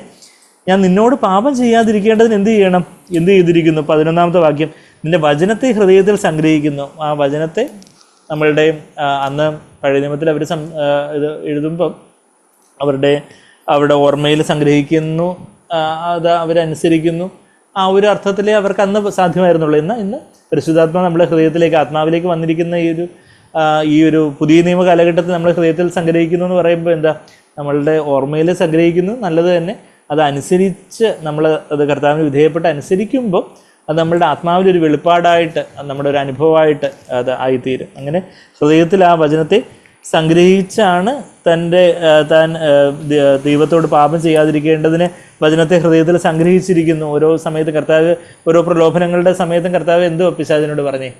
വചനമാണ് പിശാചിനോട് ഉത്തരവായിട്ട് പറഞ്ഞ. ആ പിതാവിൽ നിന്ന് കേട്ട് പിതാവ് ഉറപ്പിച്ച് ആ ദൈവത്തിൻ്റെ വചനമാകുന്ന വാളെടുത്ത് പിശാചിനൊരു കുത്തി പിശാച് കുത്തും കൊണ്ടുകൊണ്ട് ഓടിപ്പോയി. അതാണ് നമ്മൾ മത്തായി 4-ാം അധ്യായത്തിലും ലൂക്കോസ് 4-ാം അധ്യായത്തിലും മർക്കോസ് 1-ാം അധ്യായത്തിലും ഒക്കെ യേശുവിൻ്റെ പരീക്ഷണങ്ങളിൽ വായിക്കുന്നത്. അത് നമ്മളിവിടെ കർത്താവ് വായിക്കുന്നത്, വചനം കൊണ്ട് കർത്താവെ അവരെ വിശുദ്ധീകരിക്കണമേ. നമ്മളെ തന്നെ വിശുദ്ധിയിൽ കർത്താവിനായിട്ട് സെറ്റപ്പാർട്ട് ചെയ്യുവാൻ എന്താ നമ്മളെ സഹായിക്കുന്നതെന്ന് വെച്ചാൽ, sanctify them in the truth. അതാ നമ്മൾ 17-ാമത്തെ വാക്യത്തിൽ, നിന്റെ വചനം സത്യമാകുന്നു, നിന്റെ വചനമാണ് പരമമായ സത്യം. ആ വചനം കൊണ്ട്, ആ സത്യം കൊണ്ട്, ആ സത്യത്താൽ അവരെ വിശുദ്ധീകരിക്കണമേ. നമ്മൾ ജീവിതത്തിൻ്റെ ഓരോ സാഹചര്യങ്ങളിൽ ഏത് തീരുമാനം എടുക്കണം, എങ്ങനെ കർത്താവ് ഈ കാര്യത്തിൽ എന്ത് തീരുമാനം എടുക്കണം, എന്ത് ചെയ്യണം, എന്ത് ചെയ്യരുത് എന്നുള്ളൊരു കാര്യം നമ്മൾ ആലോചിക്കുമ്പം, എന്നൊരു കാര്യം നിങ്ങൾ ആലോചിക്കുമ്പം അവിടെ നമ്മൾക്ക് വചനത്തിൽ എന്താ പറഞ്ഞിരിക്കുന്നത്? നമ്മൾ യോഹന്നാൻ 17-ാമത്തെ വാക്യമാണ്. അപ്പോൾ അവിടെ കർത്താവ് എന്താ പറയുന്നത്? സത്യത്താൽ, യോഹന്നാൻ 17-ാമത്തെ വാക്യത്തിൽ, സത്യത്താൽ അവരെ വിശുദ്ധീകരിക്കണമേ, നിന്റെ വചനം സത്യമാകുന്നു. നമ്മുടെ ജീവിതത്തിൽ ഓരോ സാഹചര്യങ്ങളിൽ നമ്മൾ ഓരോ പ്രലോഭനങ്ങൾ, ഓരോ തീരുമാനങ്ങൾ എടുക്കേണ്ട സമയത്ത് കർത്താവെ അവിടുത്തെ വചനപ്രകാരം എനിക്ക് എടുക്കണം. അവിടുത്തെ വചനത്തിൽ എന്താ പറഞ്ഞിരിക്കുന്നത്? കർത്താവെ ആ വചനത്തിനനുസരിച്ച് ജീവിക്കാനായിട്ട് ഞാൻ എന്നെ അങ്ങ് സമർപ്പിക്കുന്നു. അവിടുത്തെ വചനത്തിൽ കർത്താവെ ഇത് ഇങ്ങനെയാണോ പറഞ്ഞിരിക്കുന്നത്? അത് സത്യസന്ധമായിട്ടുള്ള കാര്യങ്ങൾ ആണോ പറഞ്ഞിരിക്കുന്നത്? അവിടുത്തെ വചനത്തിൽ കർത്താവ് ഈ കാര്യങ്ങളാണോ, ഈ ഒരു ഒന്നിനെക്കുറിച്ച് ആകുലപ്പെടരുതെന്നാണ് പറഞ്ഞിരിക്കുന്നത്? അല്ലെങ്കിൽ അവിടുത്തെ വചനത്തിൽ കർത്താവെ എല്ലാവരോടും ക്ഷമിക്കണം എന്നുള്ളൊരു കാര്യമാണ്, ഹൃദയത്തിൽ ആരോടും കയ്പോ വിരോധമോ ഒന്നും കാത്തു സൂക്ഷിക്കരുതെന്നുള്ള കാര്യമാണ് പറഞ്ഞിരിക്കുന്നത്. അപ്പം ഓരോ സാഹചര്യത്തിലും അവിടുത്തെ വചനത്തിൽ എന്താ പറഞ്ഞിരിക്കുന്നത്? ആ വചനപ്രകാരം കർത്താവെ ഞാൻ എന്നെ തന്നെ അങ്ങ് സമർപ്പിക്കുന്നു. അങ്ങനെ ആ വചനം അനുസരിക്കാനായിട്ട്, ആ ദൈവത്തിൻ്റെ വചനം അനുസരിക്കാനായിട്ട് നമ്മെ തന്നെ നമ്മൾ ഓരോ സാഹചര്യങ്ങളിൽ ഏൽപ്പിച്ചു കൊടുത്തുകൊണ്ടേ ഇരിക്കുമ്പോഴാണ് നമ്മൾ എന്താകപ്പെടുന്നത്? വിശുദ്ധീകരിക്കപ്പെടുന്നത്. അതാണ് നമ്മൾ വായിക്കുന്നത്. സത്യത്താൽ, അതാ യോഹന്നാൻ 17-17 സത്യത്താൽ അവരെ വിശുദ്ധീകരിക്കണമേ, നിന്റെ വചനം സത്യമാകുന്നു.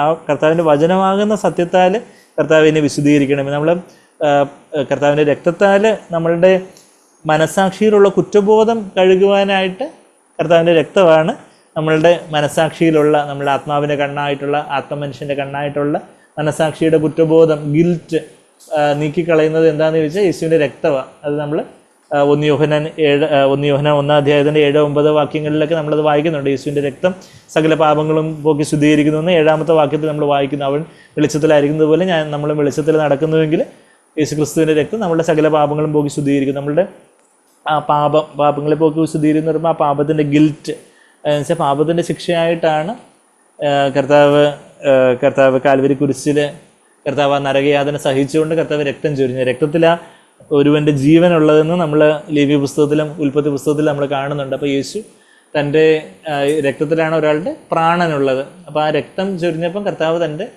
ആ സ്വയജീവൻ, കർത്താവിൻ്റെ ആ പ്രാണനെ നമുക്കായിട്ട് തരുമായിരുന്നു. അങ്ങനെ ആ കർത്താവ് നമ്മളുടെ പാപത്തിൻ്റെ ശിക്ഷയായിട്ട് കർത്താവ് ചൊരിഞ്ഞ ആ രക്തമാണ് നമ്മളുടെ പാപക്കറയെല്ലാം നീക്കി. ഒരു ഡിറ്റർജൻറ്റിനും ഒരു ഏരിയലിനോ സർഫെക്സലിനോ അല്ലെങ്കിൽ ഒന്നിനും കഴുകിക്കളയാൻ പറ്റാത്ത പാപക്കറയെല്ലാം കഴുകിക്കളയാനായിട്ട് യേശുവിൻ്റെ രക്തത്തിനെ സാധിക്കുകയുള്ളൂ. നമ്മളുടെ നല്ല പ്രവൃത്തികളോ, നമ്മൾ കുറച്ച് നമ്മൾ എന്തെങ്കിലും നല്ല പ്രവൃത്തികൾ ചെയ്യുന്നു, നമ്മൾ കുറച്ച് നമ്മൾ ചില പുണ്യപ്രവർത്തനങ്ങൾ ചെയ്യുന്നു, അല്ലെങ്കിൽ ചില പുണ്യകർമ്മങ്ങൾ ചെയ്യുന്നു, അല്ലെങ്കിൽ ചില ആരാധനകളിൽ പോകുന്നു, അല്ലെങ്കിൽ പല തീർത്ഥാടനം നടത്തുന്നു. അങ്ങനെയൊക്കെയാണ് പാപപരിഹാരം ചെയ്യാൻ വേണ്ടി ഇന്ന് ലോകത്തിൽ കോടിക്കണക്കിന് ജനങ്ങൾ പോകുന്നതെന്ന്. യേശുവിൻ്റെ രക്തമാണ് ആ പാപക്കറ നീക്കി നമ്മളെ ശുദ്ധീകരിക്കുന്നത്. അപ്പോൾ ആ യേശുവിൻ്റെ രക്തത്താലുള്ളൊരു ശുദ്ധീകരണം നമ്മൾ കുറ്റബോധത്തിൽ നിന്ന്, ഗിൽറ്റിൽ നിന്ന് നമ്മൾ ഇതുവരെ ചെയ്ത പാപങ്ങളുടെ ഗിൽറ്റിൽ നിന്ന് നമ്മളെ ശുദ്ധീകരിക്കും. പിന്നെ പാപത്തിൻ്റെ ശക്തി, അത് പാപത്തിൻ്റെ ശിക്ഷയിൽ നിന്ന് ഉള്ളൊരു ശുദ്ധീകരണം, പാപത്തിൻ്റെ ശിക്ഷയിൽ നിന്ന് നമ്മൾ രക്ഷിക്കപ്പെട്ടപ്പം കിട്ടി. എന്നാൽ ആ കുറ്റബോധം നമ്മളുടെ ജീവിതത്തിൽ പല വീഴ്ചകളൊക്കെ സംഭവിക്കുമ്പോൾ, നമ്മളുടെ ജീവിതത്തിൽ ഒരു പാപം ഉണ്ടായി, നമ്മുടെ ജീവിതത്തിൽ ഒരു വീഴ്ചയുണ്ടായി, നമ്മൾ വീണ്ടും ദൈവമുമ്പാകെ വന്ന് അനുദപിച്ച് കർത്താവേ, ജീവിതത്തിൽ ഞാൻ അരുതാത്തൊരു വാക്ക് പറഞ്ഞല്ലോ, അരുതാത്തൊരു ചിന്ത വന്നല്ലോ, അരുതാത്തൊരു പ്രവൃത്തി ഉണ്ടായല്ലോ, കർത്താവേ ഞാനത് ഏറ്റു പറഞ്ഞ് അവിടുത്തെ രക്തത്താൽ എന്നെ കഴുകണമെന്ന് പറയുമ്പോൾ കർത്താവ് രക്തം നമ്മളെ ശുദ്ധീകരിക്കുന്നത്. അപ്പോൾ രക്തത്താലുള്ളൊരു ശുദ്ധീകരണമുണ്ട്. എന്നാൽ ഇവിടെ പറഞ്ഞിരിക്കുന്നത് എന്താ? വചനത്താലുള്ളൊരു ശുദ്ധീകരണത്തെക്കുറിച്ച്. Sanctify them in the truth, for thy word is truth. കർത്താവേ അവരെ സത്യത്താൽ വിശുദ്ധീകരിക്കണമേ, നിന്റെ വചനം സത്യമാകുന്നു. ആ വചനത്തിലെ ഓരോ കാര്യങ്ങൾ ലോകത്തോട് രൂപപ്പെടരുതെന്ന് റോമർ 12:2 പറയുന്നു. പിന്നെ യേശുവിന് അതേ മനോഭാവം തന്നെ നമ്മളിൽ ഉണ്ടാകട്ടെ എന്ന് ഫിലിപ്പിയർ 2:5 പറയുന്നു. എല്ലായ്പ്പോഴും കർത്താവിൽ സന്തോഷിക്കുമെന്ന് ഫിലിപ്പിയർ 4:4 പറയുന്നു. അപ്പോൾ ഓരോ സാഹചര്യങ്ങളിലും ഇപ്പം നമ്മൾ ആകുലപ്പെടാനുമായിട്ടും ഭയങ്കര ടെൻഷൻ അടിക്കാനും ആകുലപ്പെടാനുമായിട്ട് അല്ലെങ്കിൽ ഉള്ളൊരു പ്രലോഭനം, അങ്ങനെയൊക്കെയുള്ള ചില പ്രലോഭനങ്ങൾ വരുമ്പോൾ കർത്താവ് അവിടുത്തെ വചനത്തിൽ ഒന്നിനെക്കുറിച്ചും വിചാരപ്പെടരുതെന്നാണല്ലോ ഫിലിപ്പിയർ 4:6 വാക്യത്തിൽ എഴുതിയിരിക്കുന്ന. കർത്താവെ ഞാൻ അവിടുത്തെ വചനപ്രപോലെ ആയി തീരാൻ വേണ്ടി എന്നെ തന്നെ അങ്ങ് ഏൽപ്പിക്കുന്നു. കർത്താവെ അവിടുത്തെ ആത്മാവിനാൽ എന്നെ നിറയ്ക്കണമേ. അങ്ങനെ ആ വചനം കാക്കാനായിട്ട് ഞാൻ എന്നെ തന്നെ ഏൽപ്പിച്ചു കൊടുക്കുമ്പോൾ ആ വചനത്താൽ ഒരു ശുദ്ധീകരണം, വചനം പരിശുദ്ധാത്മാവിൻ്റെ നിറവുള്ള ആ വചനം നമ്മളെ വചനമാകുന്ന ജലസ്നാനത്താൽ എന്നൊക്കെ എഫീസർ 5 നമ്മൾ വായിക്കുന്നത് പോലെ നമ്മൾ വചനത്താലുള്ള ഒരു ശുദ്ധീകരണത്തെക്കുറിച്ച് വായിക്കുമ്പോൾ എഫീസർ 5 യേശു ആകുന്ന കാന്തൻ, യേശു ആകുന്ന മണവാളൻ തന്നെ മണവാട്ടിയാകുന്ന സഭയെ വചനമാകുന്ന ജലത്താൽ കഴുകുന്നു. അവിടെ ജലസ്നാനം എന്നാണ് മലയാളത്തിൽ ട്രാൻസ്ലേറ്റ് ചെയ്തിട്ടുണ്ടെങ്കിൽ വചനത്താൽ കഴുകുന്നു. 26 വാക്യം എഫേസർ 5:25-26. ഭർത്താക്കന്മാരെ ക്രിസ്തുവും സഭയെ സ്നേഹിച്ചതുപോലെ നിങ്ങളുടെ ഭാര്യമാരെ സ്നേഹിക്കുവിൻ. അവളെ ക്രിസ്തു സഭയെ വചനത്തോടു കൂടിയ ജലസ്നാനത്താൽ, that washing of water with the word, ആ വചനത്തെ ജലത്തോട് ഉപമിച്ചിട്ട് ആ വെള്ളത്താൽ, വചനമാകുന്ന വെള്ളം കൊണ്ടുള്ളൊരു കഴുകലിനെ കുറിച്ച് പറയുക. വചനത്തോടു കൂടിയ ജലത്താൽ കഴുകി, വചനമാകുന്ന ജലത്താൽ അവളെ കഴുകി വെടുപ്പാക്കി വിശുദ്ധീകരിക്കേണ്ടതിന് കറ, ചുളുക്കം, കറ എന്ന് പറയുമ്പോൾ പാപത്തിൻ്റെ കറ, ചുളുക്കം എന്ന് പറയുമ്പം പഴക്കമില്ലാത്ത ചുളുക്കം. പൈസ ഇല്ലുമ്പോഴേ നമ്മുടെ മുഖത്തൊക്കെ ത്വക്കിൽ, സ്കിന്നിൽ, തൊലിയിൽ ചുളുക്കങ്ങൾ വരുന്നത്. അപ്പോൾ ആ ചുളുക്കം, ആ പഴക്കമൊക്കെ മാറി കറ, ചുളുക്കം മുതലായവ ഒന്നും ഇല്ലാതെ സഭയെ ശുദ്ധയും നിഷ്കളങ്കയുമായി തനിക്ക് തന്നെ തേജസ്സോടെ നിർത്തേണ്ടതിന് തന്നെ അവൾക്ക് വേണ്ടി ഏൽപ്പിച്ചു കൊടുത്ത ആ ഒരു യേശുവിനെ കുറിച്ച് നമ്മളവിടെ വായിക്കുന്നു. അപ്പം യേശു വചനത്താലാണ് കർത്താവ് പറയുന്ന വാക്കുകൾ. നമ്മൾ ഓരോ സാഹചര്യങ്ങളിലും കർത്താവ് നമ്മളെ ഓർപ്പിക്കുന്ന ചില വചനങ്ങളുണ്ട്. കർത്താവ് നമ്മളോട് വ്യക്തിപരമായിട്ട് സംസാരിക്കുന്ന ചില വചനങ്ങളുണ്ട്. കർത്താവ് നമ്മളോട് ആത്മാവിൽ സംസാരിക്കുന്ന വാക്കുകളുണ്ട്. ആ വാക്കുകൾ നമ്മൾ കേൾക്കുമ്പോഴാണ് നമ്മൾ അധികമായിട്ട് കർത്താവിനായിട്ട് സെറ്റപ്പാർട്ടായിട്ട് മാറുന്നത്. ശുദ്ധീകരിക്കണമേ, വിശുദ്ധീകരിക്കണമേ എന്നുള്ള ഹാഗിയാത്സോ എന്ന് പറഞ്ഞ ആ ഗ്രീക്ക് പദം സെറ്റപ്പാർട്ട്, സെപ്പറേറ്റ് എന്ന അതിൻ്റെ ഒരു റൂട്ട് മീനിങ് എന്ന് പറഞ്ഞാൽ. അപ്പം കർത്താവിനായിട്ട് നമ്മൾ എപ്പോഴാണ് വിശുദ്ധീകരിക്കപ്പെടുന്നതെന്ന് ചോദിച്ചാൽ, ക്രിസ്തുവിൻ്റെ രക്തം നമ്മളെ പാപക്കറകളിൽ നിന്ന്, പാപത്തിൻ്റെ കുറ്റബോധത്തിൽ നിന്ന് നമ്മളെ ശുദ്ധീകരിക്കുന്നു. നമ്മളുടെ പാപങ്ങളെല്ലാം കർത്താവ് ക്ഷമിച്ചിരിക്കുന്നു, നമുക്കിനി ശിക്ഷയില്ല എന്നുള്ളൊരു ഉറപ്പ് യേശുവിൻ്റെ രക്തത്തിലൂടെ നമുക്ക് ലഭിക്കുന്നു. എന്നാൽ യേശുവിൻ്റെ വചനത്തിലൂടെ നമുക്ക് ഞാൻ നിങ്ങളോട് സംസാരിച്ച വചനത്താൽ നിങ്ങൾ ശുദ്ധരായി തീർന്നിരിക്കുന്നുവെന്ന് എവിടെ പറയുന്നത്? യോഹന്നാൻ 15:3 വാക്യത്തിൽ അവിടെ ആ മുന്തിരിവള്ളിയുടെയും കൊമ്പുകളുടെ ഉപമയിൽ കർത്താവ് പറയുന്നുണ്ട്, ഞാൻ നിങ്ങളോട് സംസാരിച്ച വചന നിമിത്തം നിങ്ങളിപ്പോൾ ശുദ്ധിയുള്ളവരാകുന്നു. കർത്താവ് അവരോട് പല കാര്യങ്ങളൊക്കെ പറഞ്ഞിട്ട് അവർക്ക് തന്നെ പല കാര്യങ്ങളും ഒന്നും കത്തി കാണത്തില്ല. എന്നാൽ ആ വചനത്തിന് അവരങ്ങ് കീഴടങ്ങി കൊടുത്തു. യേശുവിൻ്റെ വചനങ്ങളല്ലേ, ജീവൻ്റെ വചനങ്ങൾ, നിത്യജീവൻ്റെ മൊഴികളെ വിട്ട് ഞങ്ങൾ എങ്ങോട്ടാണ് പോകുന്നതെന്ന് പത്രോസ് യോഹന്നാൻ 6:68 ചോദിച്ചതുപോലെ, 67-68 ചോദിച്ചതുപോലെ അവർ ആ വചനത്തിന് അങ്ങ് കീഴ്പ്പെട്ട് കൊടുത്തു. അവരങ്ങ് കൂടുതൽ ശുദ്ധിയുള്ളവരായി തീർന്നു എന്ന് പറഞ്ഞതുപോലെ നമ്മളുടെ അനുദിന ജീവിതത്തിൽ നമ്മൾ വിശുദ്ധീകരിക്കുന്ന ആ ഒരു വചനത്തിൻ്റെ പ്രവൃത്തി, പരിശുദ്ധാത്മാവിൻ്റെ വചനം എന്ന് പറഞ്ഞാൽ അത് വെറും അക്ഷരമല്ല, അക്ഷരവോ കൊല്ലുന്നു, ആത്മാവോ ജീവിപ്പിക്കുന്നു എന്നാണ് 2 Corinthians 3 വാക്യത്തിൽ നമ്മൾ വായിക്കുന്നത്. അപ്പം വചനം എന്ന് പറയുമ്പോൾ അതിൻ്റെ അക്ഷരമല്ല, മറിച്ച് പരിശുദ്ധാത്മാവിൻ്റെ അഭിഷേകമുള്ള ദൈവത്തിൻ്റെ വചനം എന്ന് പറഞ്ഞാൽ വാളിൻ്റെ ജ്വാലയോടുകൂടി കെരൂബ് ജീവവൃക്ഷത്തിൻ്റെയൊക്കെയുള്ള വഴി കാപ്പാനായിട്ട് നിർത്തിയിരിക്കുന്നു എന്ന് ഉൽപ്പത്തി 3:24 നമ്മൾ വായിക്കുമ്പം വാളെന്ന് പറയുന്നത് ദൈവവചനത്തെ സൂചിപ്പിക്കുന്നു, ജ്വാല എന്ന് പറഞ്ഞാൽ പരിശുദ്ധാത്മാവിനെ സൂചിപ്പിക്കുന്നു. അപ്പോൾ യഥാർത്ഥത്തിലുള്ള പരിശുദ്ധ യഥാർത്ഥത്തിലുള്ള ദൈവവചനമാകുന്ന വാളിൽ എന്തുണ്ട്? പരിശുദ്ധാത്മാവിൻ്റെ ഒരു ജ്വാല എന്തായാലും ഉണ്ട്. കർത്താവ് ഞാൻ സംസാരിക്കുന്ന വാക്കുകൾ ആത്മാവും ജീവനുമാകുന്നുവെന്ന് യോഹന്നാൻ 6:63 കർത്താവ് പറയുന്നുണ്ട്. അപ്പം കർത്താവിൻ്റെ വചനം തന്നെ ആത്മാവും ജീവനും നിറഞ്ഞതാണ്. ആത്മാവും ജീവനുമുള്ള ആ കർത്താവിൻ്റെ വചനം അത് നമ്മൾ ഓരോ സമയത്ത് നമ്മൾ എത്രമാത്രം നമ്മളെ വചനം ധ്യാനിക്കാനായിട്ട് ഇപ്പം തന്നെ ജസ്റ്റിന് സാക്ഷ്യം പറയുമ്പോൾ എനിക്ക് വളരെ സന്തോഷം തോന്നി. നമുക്ക് എല്ലാവർക്കും ചെയ്യാൻ പറ്റുന്ന നല്ലൊരു പ്രാക്ടീസാണ് എനിക്കൊന്ന് നമ്മുടെ തോമസ് ബ്രദർ ചെയ്യുന്നത്. നമ്മളുടെ കുടുംബ പ്രാർത്ഥനയിൽ അവർ മലയാളം ഡെയിലി ഡിവോഷൻസ് ഡെയിലി കേൾക്കുന്നുണ്ടെന്ന് തോന്നുന്നില്ലേ? അപ്പം അങ്ങനെ എത്ര 10-15 മിനിറ്റേ കാണത്തുള്ളൂ. അപ്പോൾ ആ കുടുംബ പ്രാർത്ഥനയിൽ നമ്മൾ അതുപോലെ അത് ഞാനൊരു കമാൻഡ്മെൻ്റായിട്ടൊന്നും പറയില്ല, ഓരോരുത്തർക്കും ഓരോ രീതിയിലുള്ള സാഹചര്യങ്ങളായിരിക്കും. എങ്കിലും അങ്ങനെ ഒക്കെ നമ്മൾ അത്രയൊന്ന് ദൈവവചനം എല്ലാ ദിവസവും കുറച്ച് സമയം ഞാനാണെങ്കിൽ ചെയ്യുന്നത് വെച്ചാൽ ഞാൻ ഭക്ഷണം കഴിക്കുന്ന സമയത്ത് ഫ്രീ ആയിട്ട് പലപ്പോഴും ഉള്ളൂ. ഭക്ഷണം കഴിക്കുന്ന സമയത്ത് സാഗ്ബാൻ എന്തെങ്കിലും മെസ്സേജ് കേട്ടുകൊണ്ട് ഭക്ഷണം കഴിക്കുന്നത്. അപ്പോൾ ഒരു മെസ്സേജ് മൊത്തം കേട്ട് തീർക്കാൻ പറ്റത്തില്ല. ഒരു 10-20 മിനിറ്റൊക്കെ ആയിരിക്കും ഭക്ഷണം കഴിക്കാനുള്ള സമയം കാണുന്നത്. അപ്പോൾ ആ സമയത്ത് അത്രയും കുറച്ച് തീർക്കും. അത് കഴിഞ്ഞിട്ട് പിന്നെ അടുത്ത ഭക്ഷണം കഴിക്കുന്ന സമയത്തായിരിക്കും അടുത്ത് കുറച്ച് കേൾക്കുന്നത്. അല്ലെങ്കിൽ പിന്നെ അതിപ്പോൾ സ്ത്രീകളാണെങ്കിൽ എനിക്കൊന്ന് ഡ്രൈവ് ചെയ്ത് പോകുന്ന സമയത്തൊക്കെ കുറച്ച് കേൾക്കുന്നതായിട്ടൊക്കെ പറയാറുണ്ട്. ചിലപ്പോൾ അടുക്കളയിൽ എന്തെങ്കിലും ജോലി ചെയ്യുന്നവർക്ക് ആ സമയത്ത് ഇതുപോലെ മെസ്സേജസൊക്കെ കേൾക്കാം. പിന്നെ നമുക്ക് ഓരോരുത്തർക്കും ഓരോ നമുക്ക് അങ്ങനെയൊക്കെയുള്ള ഓരോ ഞാൻ പറഞ്ഞു വെച്ചാൽ നമ്മൾ ആ വചനത്തെ എത്രമാത്രം നമ്മൾ വിലമതിക്കുന്നു. ഈ ദൈവവചനത്തെ, ആ ദൈവവചനം നമുക്ക് പ്യുവറായിട്ട് സിമ്പിളായിട്ട് പറഞ്ഞു തരുന്ന സഹോദരങ്ങളെയൊക്കെ അവരുടെ ആ മിനിസ്ട്രിയൊക്കെ നമ്മൾ എത്രയധികം വിലമതിക്കേണ്ടതായിട്ടുണ്ട്.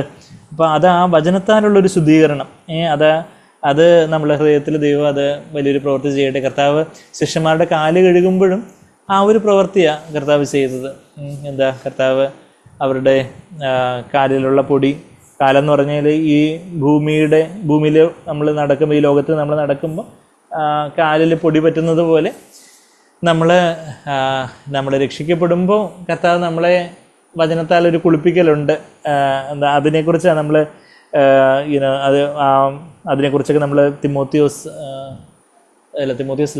3:5 വാഷിംഗ് ഓഫ് റീജനറേഷൻ എന്നൊക്കെ പറഞ്ഞ് വായിക്കുന്നുണ്ട്. മലയാളത്തിലെ ആ പ്രയോഗം ഞാനൊന്ന് നോക്കണമെങ്കിൽ പുനർജന്മ സ്നാനം എന്ന മലയാളത്തിൽ അത് പരിഭാഷപ്പെടുത്തിയിരിക്കുന്നത്. പക്ഷേ എങ്കിലും അത് നമ്മുടെ ആ ഒരു സ്നാനത്തെ അല്ല അവിടെ യഥാർത്ഥത്തിൽ കുളിക്കുന്നത്. ലുത്രാൻ എന്ന് പറയുന്നൊരു പദമാണ് അവിടെ ഉപയോഗിച്ചിരിക്കുന്നത്. സ്നാനത്തിന് ബാപ്റ്റിസോ എന്നുള്ളൊരു മുഴുകൽ എന്നുള്ളൊരു പദമാണ് ഇവിടെ. തീത്തോസ് 3:5 വാഷിംഗ് ഓഫ് റിജനറേഷൻ അതിൻ്റെ 5ാമത്തെ വാക്യത്തിൽ മലയാളത്തിലും ഇംഗ്ലീഷിൽ, മലയാളത്തിൽ അതിൻ്റെ 6ാമത്തെ വാക്യത്തിൽ പുനർജനന സ്നാനം എന്ന് പറയുമ്പോൾ നമ്മൾ ആത്മാവിൻ്റെ നവീകരണവും പുനർജനന സ്നാനവും പരിശുദ്ധാത്മാവിൻ്റെ നവീകരണം എന്ന് 7ാമത്തെ വാക്യത്തിൽ പറയുന്നുണ്ട്.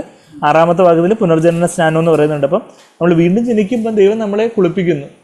ലുത്രാൻ ഇപ്പം നമ്മൾ കുഞ്ഞ് ജനിക്കുമ്പം കുളിപ്പിക്കുന്നതെന്ന് പറയുന്നത് പോലെ നമ്മൾ വീണ്ടും ജനനത്തിൽ പരിശുദ്ധാത്മാവിൻ്റെ ഒരു നവീകരണം, നമുക്കൊരു പുതിയൊരു ആത്മാവിനെ പരിശുദ്ധാത്മാവ് തരുന്നു. ദൈവം നമുക്കൊരു പുതിയൊരു ആത്മാവിനെ തരുന്നു. ആ പുതിയ ആത്മാവിലേക്ക് പരിശുദ്ധാത്മാവ് നമ്മളുടെ ആത്മാവിലേക്ക് വരുമ്പോൾ നമ്മളുടെ ആ പഴയ ആത്മാവ് അങ്ങ് മാറി നമുക്കൊരു പുതിയ ആത്മാവ് ലഭിക്കുന്നു എന്നുള്ളൊരു കാര്യം നമ്മൾ വചനത്തിൽ കാണുന്നത്. കല്ലുപോലുള്ള ഹൃദയത്തെ മാറ്റി എന്ന് പറയുമ്പോൾ, കല്ലുപോലുള്ള ഹൃദയം എന്ന് പറഞ്ഞാൽ പഴയ മൃതമായിട്ടുള്ള മരിച്ച അവസ്ഥയിലുള്ള ആത്മാവാണ്. അതിനെ തീത്തോസ് 3:5 വാക്യം, 3, 5, 6 വാക്യങ്ങൾ, 5, 6, 7 വാക്യങ്ങൾ. അപ്പോൾ യെഹെസ്കേൽ 36:26 കല്ലുപോലുള്ള ഹൃദയത്തെ മാറ്റി, ആ പഴയ മരിച്ച ആത്മാവിനെ മാറ്റി പുതിയൊരു മനുഷ്യ ഹൃദയം എന്ന് പറഞ്ഞാൽ പുതിയൊരു മനുഷ്യാത്മാവിനെ കർത്താവ് എനിക്ക് തരുന്നു. പരിശുദ്ധാത്മാവിനെ നമ്മളുടെ ഉള്ളിലാക്കി ചട്ടങ്ങളെ നടക്കുമാറക്കും എന്നൊക്കെ നമ്മളവിടെ വായിക്കുന്നു. അപ്പോൾ അവിടെ പരിശുദ്ധാത്മാവിൻ്റെ ഒരു നവീകരണമുണ്ട്, ഒരു സ്നാനമുണ്ട്, കർത്താവിൻ്റെ വചനം കൊണ്ട് നമ്മളെ ഒരു കുളിപ്പിക്കലുണ്ട്.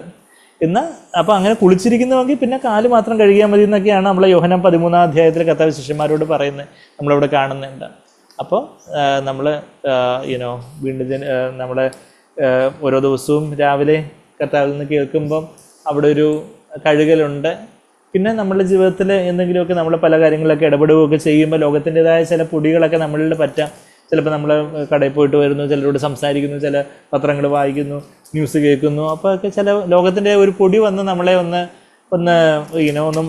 പൊടിഞ്ഞ് ദൈവത്തോടുള്ള ഒരു കൂട്ടായ്മയിൽ എന്തോ ഒരു തടസ്സം മാതിരിയൊക്കെ നമുക്ക് ചിലപ്പോൾ ഒരു അകൽച്ച തോന്നാം. എന്നാൽ അവിടെ ഒരു കാലുകഴുകൽ വേണ്ടതുണ്ട്. അത് ഈ ദൈവത്തിൻ്റെ വചനത്താലാണ്. നമ്മളുടെ കുളിയായാലും കാലുകഴുകലായാലും ആ വചനമാകുന്ന ജലത്താലാണ് നടക്കുന്നത്.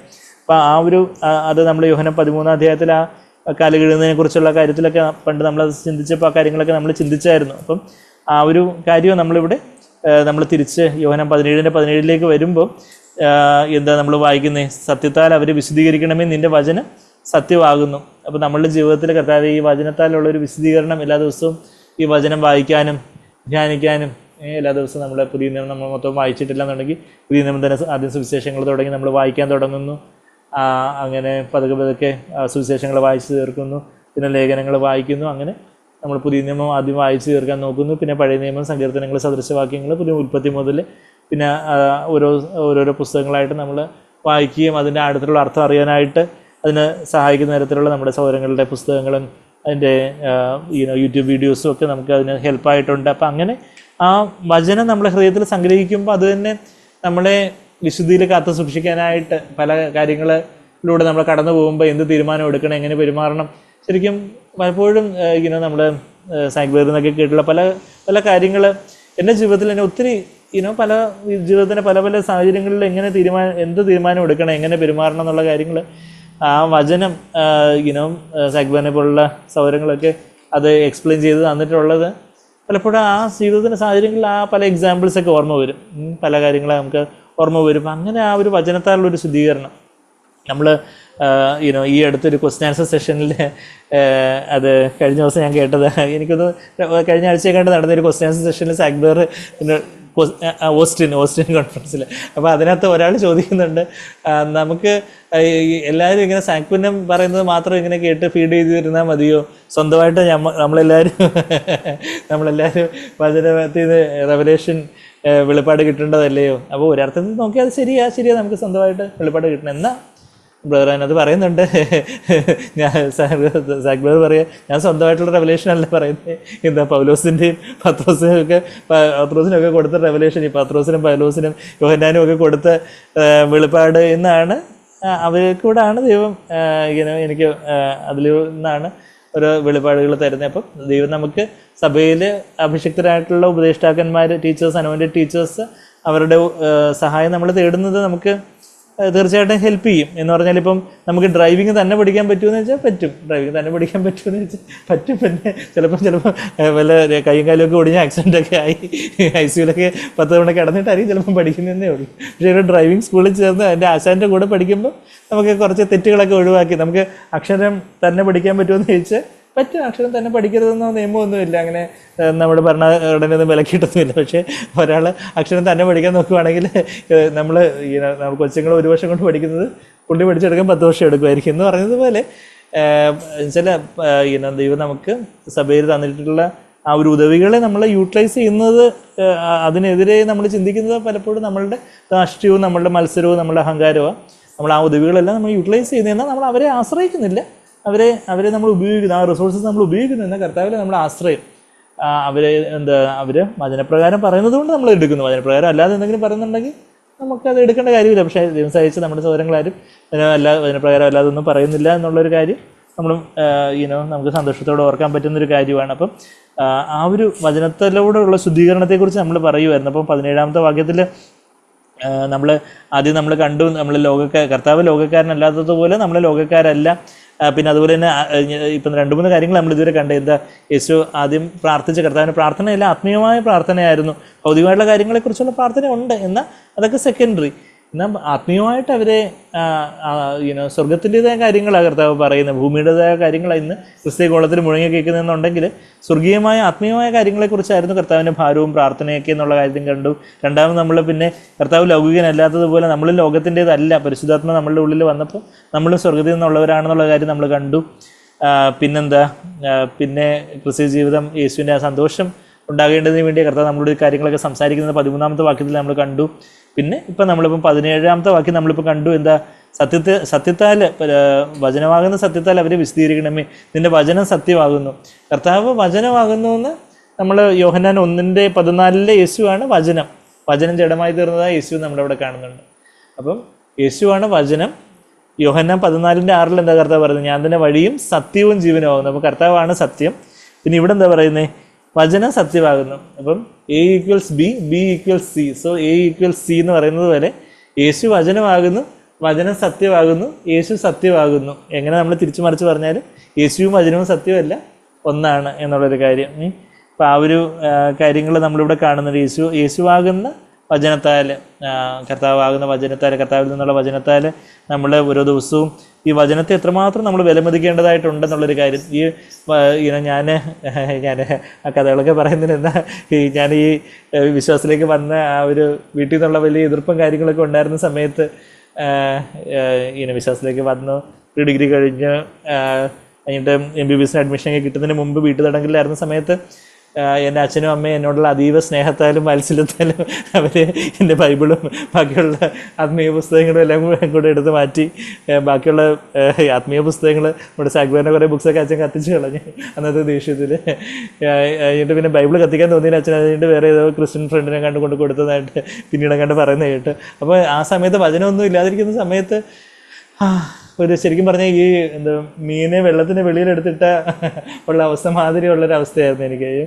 എവിടുന്നെങ്കിലും ഒരു വചനം, എവിടുന്നെങ്കിലും ഒരു വചനം കാണാൻ. അപ്പം എന്നെ പിടിച്ചു വലിച്ചുകൊണ്ട് തിരുവനന്തപുരത്ത് ഒരു സൈക്കാട്രിസ്റ്റിനെ കൊണ്ട് കാണിക്കുന്ന ഒരു സാഹചര്യം ഉണ്ടായിരിക്കും. അപ്പോൾ അവിടെ ആ വെള്ളയമ്പലത്തുള്ള ഒരു ഡോക്ടറെ കാണിക്കാൻ പോയി. അപ്പോൾ അവിടെ കണ്ട് ഏതാ LMS കോമ്പൗണ്ട് എവിടെ കണ്ട് ആ മതിലുകളിൽ കുറേ വചനം എഴുതി വെച്ചിട്ടുണ്ടായിരുന്നു. അപ്പോൾ അവിടെയുള്ള ആ വചനങ്ങൾ കാണുമ്പോൾ തന്നെ എനിക്ക് വലിയ ആശ്വാസവും, എന്നെ എന്തായാലും ഇതിനെ ഡോക്ടറെ കാണിക്കാനെ കൊണ്ടുവന്നെങ്കിൽ ഇവിടെ വചനം എഴുതി വെച്ചിട്ടുണ്ട്. അപ്പോൾ ഓരോ വചനങ്ങൾ വായിക്കുമ്പോൾ അവർ ഭയങ്കര ഈ ചൈനയിലൊക്കെ ബൈബിളൊക്കെ കിട്ടാത്ത ആൾക്കാർ ബൈബിള് കാണുമ്പോൾ അവരിപ്പോൾ എടുത്ത് ഉമ്മ വെക്കും, ഹൃദയത്തോട് ചേർത്ത് വെക്കുകയും ചെയ്യുന്ന പോലെ ആ ഒരു വചനം കാണുമ്പോൾ കുറച്ച് നമുക്ക് ആ when we are deprived of something അതിൻ്റെ ആ ഒരു വാല്യൂ, കണ്ണില്ലാത്തപ്പോഴേ കണ്ണിൻ്റെ വില അറിയത്തുള്ളൂ എന്ന് പറയുന്ന പോലെ.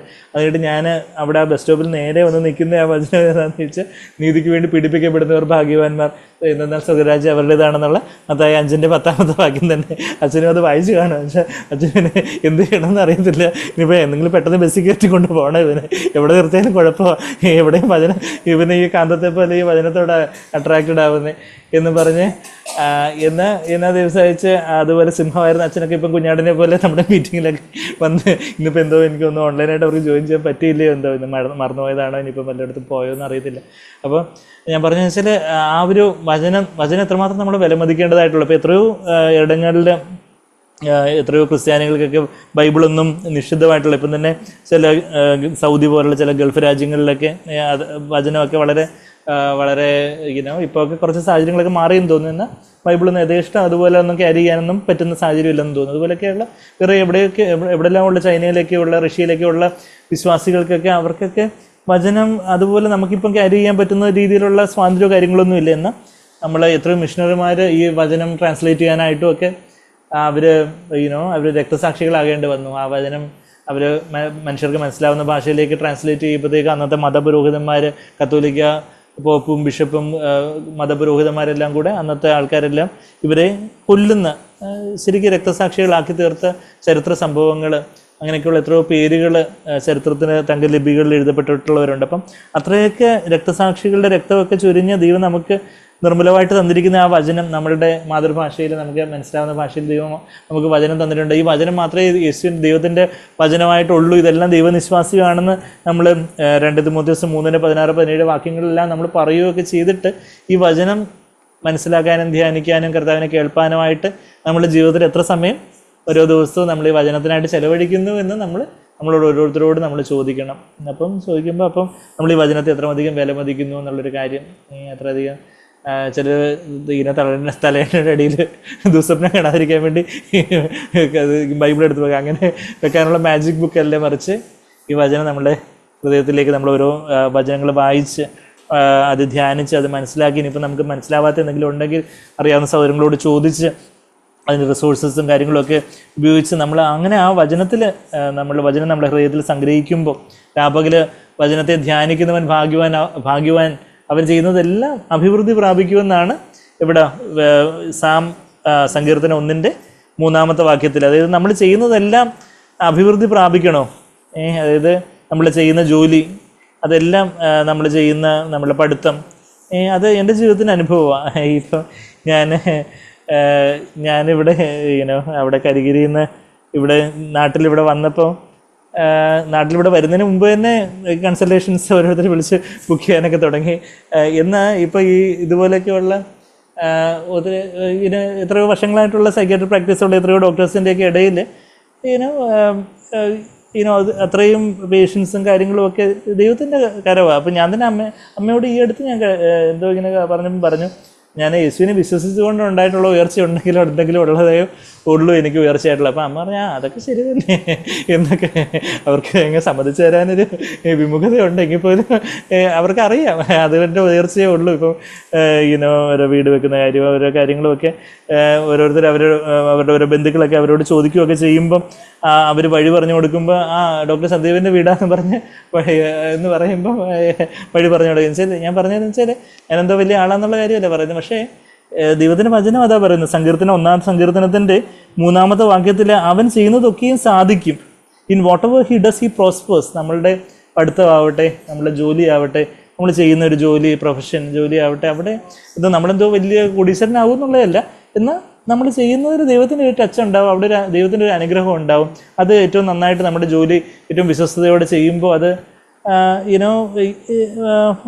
അത് ആൾക്കാർക്ക് ബാക്കി അവിശ്വാസികളുള്ള ആൾക്കാർക്ക് വരെ എല്ലാവർക്കും എന്താ വേണ്ടത്? സത്യസന്ധനായിട്ടുള്ള ഒരാളെയാണ് വേണ്ടത്. വെച്ചാൽ എന്താ പറയുന്നത്, ഇപ്പം ബാക്കിയുള്ള ഡോക്ടറെ അടുക്കൽ ചെന്നാൽ വേണ്ടാത്ത മരുന്നൊക്കെ കുടിച്ചു. ഇദ്ദേഹം എന്തായാലും യേശുവിൻ്റെ കാര്യമൊക്കെ പറഞ്ഞുകൊണ്ട് എന്തായാലും വേണ്ടാത്ത മരുന്നൊന്നും തരത്തില്ല. അപ്പം അതുകൊണ്ട് ഇദ്ദേഹം എന്തായാലും കള്ളം പറയത്തില്ല. അപ്പം അതുകൊണ്ട് വിശ്വസിച്ച് കാര്യങ്ങൾ ചോദിക്കാനൊക്കും.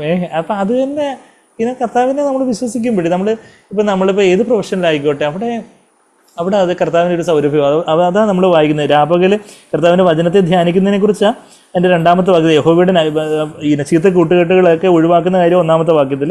അതായത് ദുഷ്ടന്മാരുടെ ആലോചന പ്രകാരം നടക്കാതെ പാപികളുടെ വഴിയിൽ 1-ാമത്തെ സങ്കീർത്തനം ഞാൻ വായിക്കുന്നത്.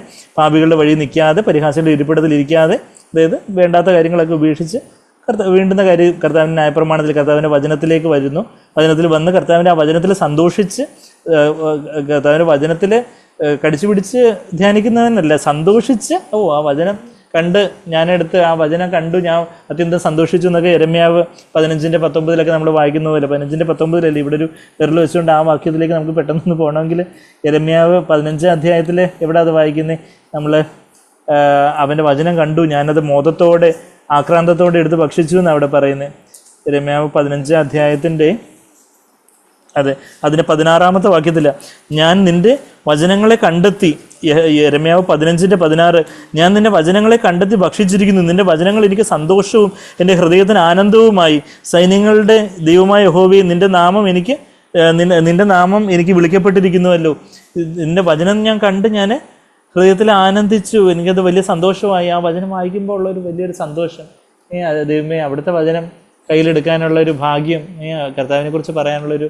ഇന്ന് ഹൈന്ദവ ബാക്ക്ഗ്രൗണ്ടിൽ നിന്ന് വിശ്വാസത്തിലേക്ക് വന്നൊരു ഡോക്ടറായിട്ടുള്ളൊരു സഹോദരി ദുബായിൽ നിന്ന് വിളിച്ച് ഇങ്ങനെ പരിചയപ്പെടുകയും സംസാരിക്കുകയൊക്കെ ചെയ്തായിരുന്നു. അപ്പോൾ പുള്ളിക്കാരത്തിക്ക് ഒരു പേഷ്യൻറ്റിനെ, നോൺ ക്രിസ്ത്യൻ ആയിട്ടുള്ള ഒരു പേഷ്യൻറ്റിനെ റെഫർ ചെയ്യണമായിരുന്നു. അപ്പം പറഞ്ഞ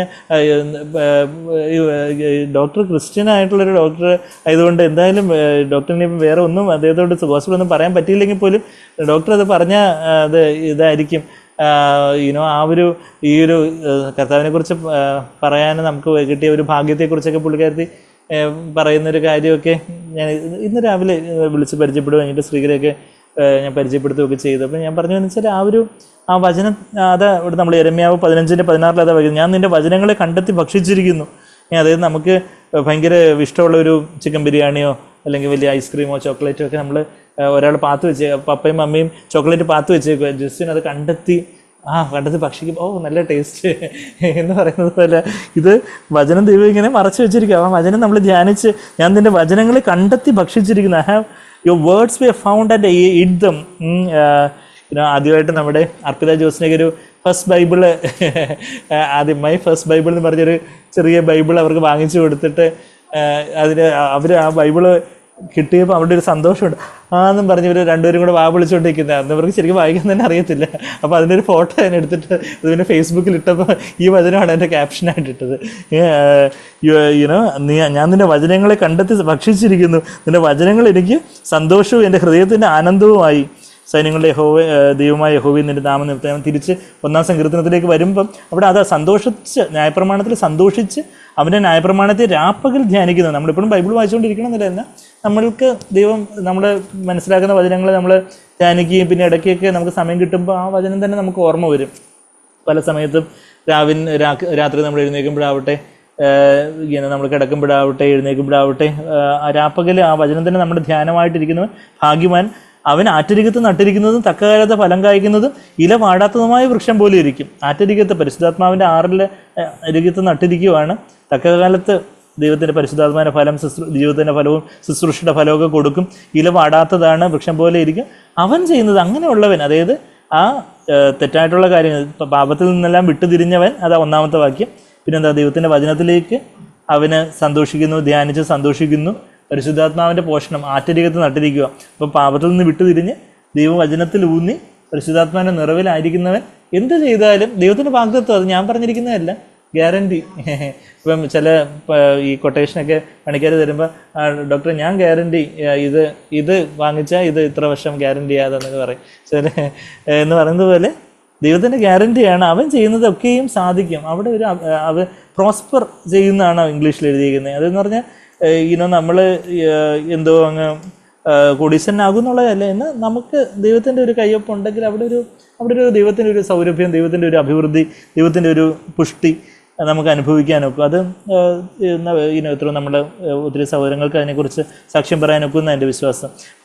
ഞാൻ ആ വചനത്തിൻ്റെ കാര്യങ്ങളിലേക്ക് നമ്മളൊന്ന് വന്നത്, നമ്മളെപ്പോഴും ആ ഒരു വചനം നമ്മൾ വായിക്കുകയും ധ്യാനിക്കുകയും ഒക്കെ ചെയ്യുന്നതിൻ്റെ ഒരു ഭാഗ്യാവസ്ഥയെക്കുറിച്ചും ആ വചനത്താൽ കർത്താവിനെ വിശുദ്ധീകരിക്കണമേ, അത് കർത്താവിൻ്റെ പ്രാർത്ഥന. അതാ നമുക്ക് തിരിച്ച് യോഹന്നാൻ 17:17 കർത്താവിൻ്റെ പ്രാർത്ഥന, സത്യത്താൽ നമ്മുടെ പേര് അവിടെ എഴുതണം, സന്ദീപിനെ വിശുദ്ധീകരിക്കണമേ. നമ്മൾ ഓരോരുത്തർ വചനത്താൽ വസന്തനെ, അല്ലേ, ജസ്വിനെ, അല്ലെങ്കിൽ ജേക്കബിനെ, അല്ലെങ്കിൽ സൂസിയെ, അല്ലെങ്കിൽ സുഷമയെ, കുഞ്ഞുമോളെ, സ്ത്രീകളെ, നമ്മുടെ പേര് അവിടെ, വത്സലെ, ഞാനിപ്പോൾ ആരുടെയും പേര് വിട്ടുപോയെങ്കിൽ പിന്നെ സുമതി, അല്ലെങ്കിൽ ഓരോരുത്തരുടെ പേര്, മേരി സിസ്റ്റർ, ബിനി സിസ്റ്റർ, പിന്നെ നമ്മുടെ കുഞ്ഞുങ്ങൾ, ആരുടെങ്കിലും പേര് ഞാൻ വിട്ടുപോയില്ലെന്ന് തോന്നുന്നു. ഇനിയിപ്പോൾ ഓൺലൈനായിട്ടുള്ളത് നമ്മളെല്ലാവരും ഓരോരുത്തരും അവിടെ കർത്താവ് ഈ വചനത്തെ, കർത്താവിൻ്റെ പ്രാർത്ഥന ചെയ്താൽ വചനത്താൽ അവരെ എന്നെ കർത്താവ് വിശുദ്ധീകരിക്കണമെന്നാണ് കർത്താവിൻ്റെ പ്രാർത്ഥന. നിൻ്റെ വചനമാണ് സത്യം.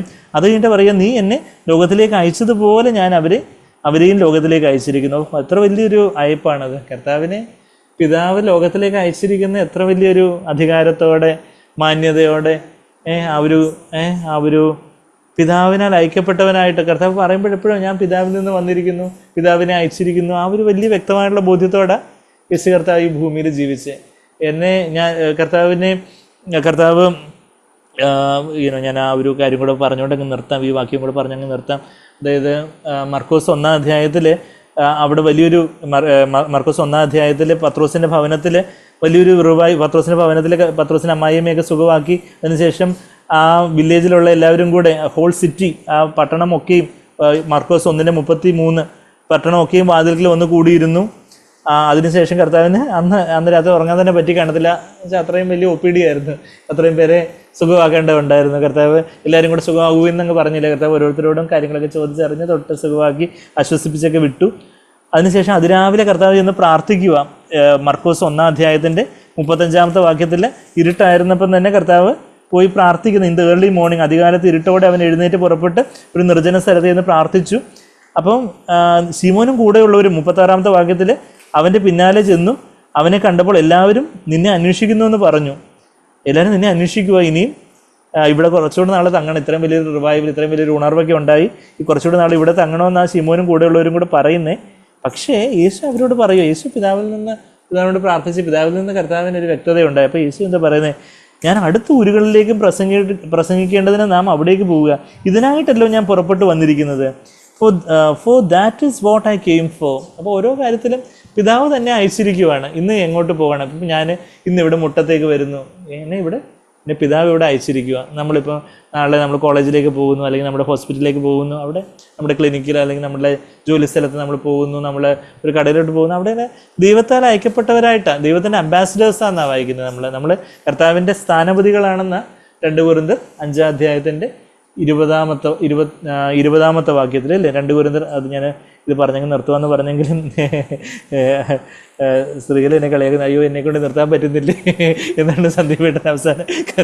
അയ്യോ ഓടിവായി, എന്നെക്കൊണ്ട് നിർത്താൻ പറ്റുന്നില്ലേ. 2 കൊരിന്ത്യർ 5-ന്റെ 20-ാമത്തെ വാക്യത്തിൽ ബി ആർ അമ്പേഴ്സ് 20-ാമത്തെ വാക്യത്തിൽ 2 കൊരിന്ത്യർ 5-ന്റെ 20 ആകയാൽ ഞങ്ങൾ ക്രിസ്തുവിന് വേണ്ടി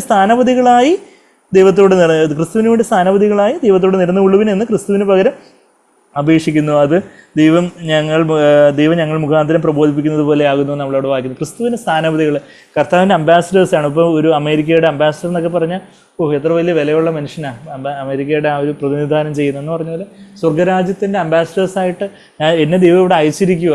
എന്നെ കരുനാഗപ്പള്ളിയുടെ പ്രദേശത്ത് എന്നെ ഇവിടെ അയച്ചിരിക്കുന്നു. നമ്മളെ ഓരോരുത്തരെയും നമ്മൾ ആക്കി വെച്ചിരിക്കുന്നിടത്ത് കർത്താവ് നമ്മളെ അയച്ചിവിടെ ആക്കി വെച്ചിരിക്കുന്നത്. നമ്മളൊരു സ്കൂളിൽ ചെല്ലുമ്പോൾ, നമ്മളൊരു കോളേജിൽ ചെല്ലുമ്പോൾ, നമ്മൾ ഒരിടത്തേക്ക് പോകുമ്പം, നമ്മളിപ്പോൾ ഒരു കടയിൽ പോകുന്നു, അല്ലെങ്കിൽ നമ്മൾ യാത്രയിലായിരിക്കും, അവിടെ എല്ലാം കർത്താവിനാൽ അയക്കപ്പെട്ടവരായിട്ടാണ് നമ്മളായിരിക്കുന്നത്. അതാണ് നമ്മളിവിടെ വായിക്കുന്നത്. അത് എത്ര വലിയ നമ്മുടെ ഹൃദയത്തെ എനിക്ക് എത്ര വെല്ലുവിളിക്കുന്ന ഒരു കാര്യമാണ്. അതാ യോഹന്നാൻ 17:18 വാക്യം, നീ എന്നെ ലോകത്തിലേക്ക് അയച്ചതുപോലെ, ആ എക്സാക്ട്ലി അസ്, ഈവൻ അസ്, നീ എന്നെ ലോകത്തിലേക്ക് അയച്ചതുപോലെ ഞാൻ അവരെയും ലോകത്തിലേക്ക് അയച്ചിരിക്കുന്നു. കർത്താവ് എന്നെ, യേശുവിനെ പിതാവ് ഈ ലോകത്തിലേക്ക് അയച്ചതുപോലെ തന്നെ അതേ സ്റ്റാറ്റസോടുകൂടി, അതേ മാന്യതയോടുകൂടി, അതേ ഒരു ആ ഒരു വലിയ ഉന്നതമായ വിളിയോടുകൂടിയാണ് യേശു കർത്താവ് എന്നെയും ഈ ലോകത്തിലേക്ക് അയച്ചിരിക്കുന്നത്. നമ്മൾ സാഗ്ബേർ എന്ന് കേട്ടിട്ടുള്ള ഒരു ഉദാഹരണം കാണാം. യോഹന്നാൻ 3:16 എന്താ നമ്മൾ വായിക്കുന്നത്?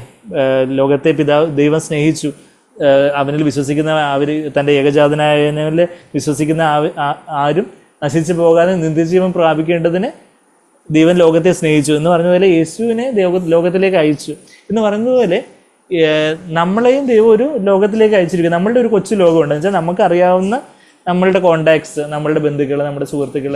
ഒരുപക്ഷെ ഇപ്പം നമ്മൾ ഇവിടെ ഇരിക്കുന്ന ഓരോരുത്തർക്കും, ഇപ്പോൾ ഈവൻ അർപ്പിത ജോസിനെ പ്രാർത്ഥനയ്ക്കാണെങ്കിൽ പോലും എനിക്കറിയാത്ത ഒത്തിരി പേരെ പ്രാർത്ഥനയ്ക്ക് അറിയാം. ഇവിടെ പ്രാർത്ഥനയുടെ നഴ്സറി UKGയിലെ ക്ലാസ്മേറ്റ്സ് ഇല്ലേ, അവിടെയുള്ള എന്താ ആദിശിയും ബാക്കി വേറെ ഓരോരോ പേരുകൾ പറയുന്നതായിരിക്കും.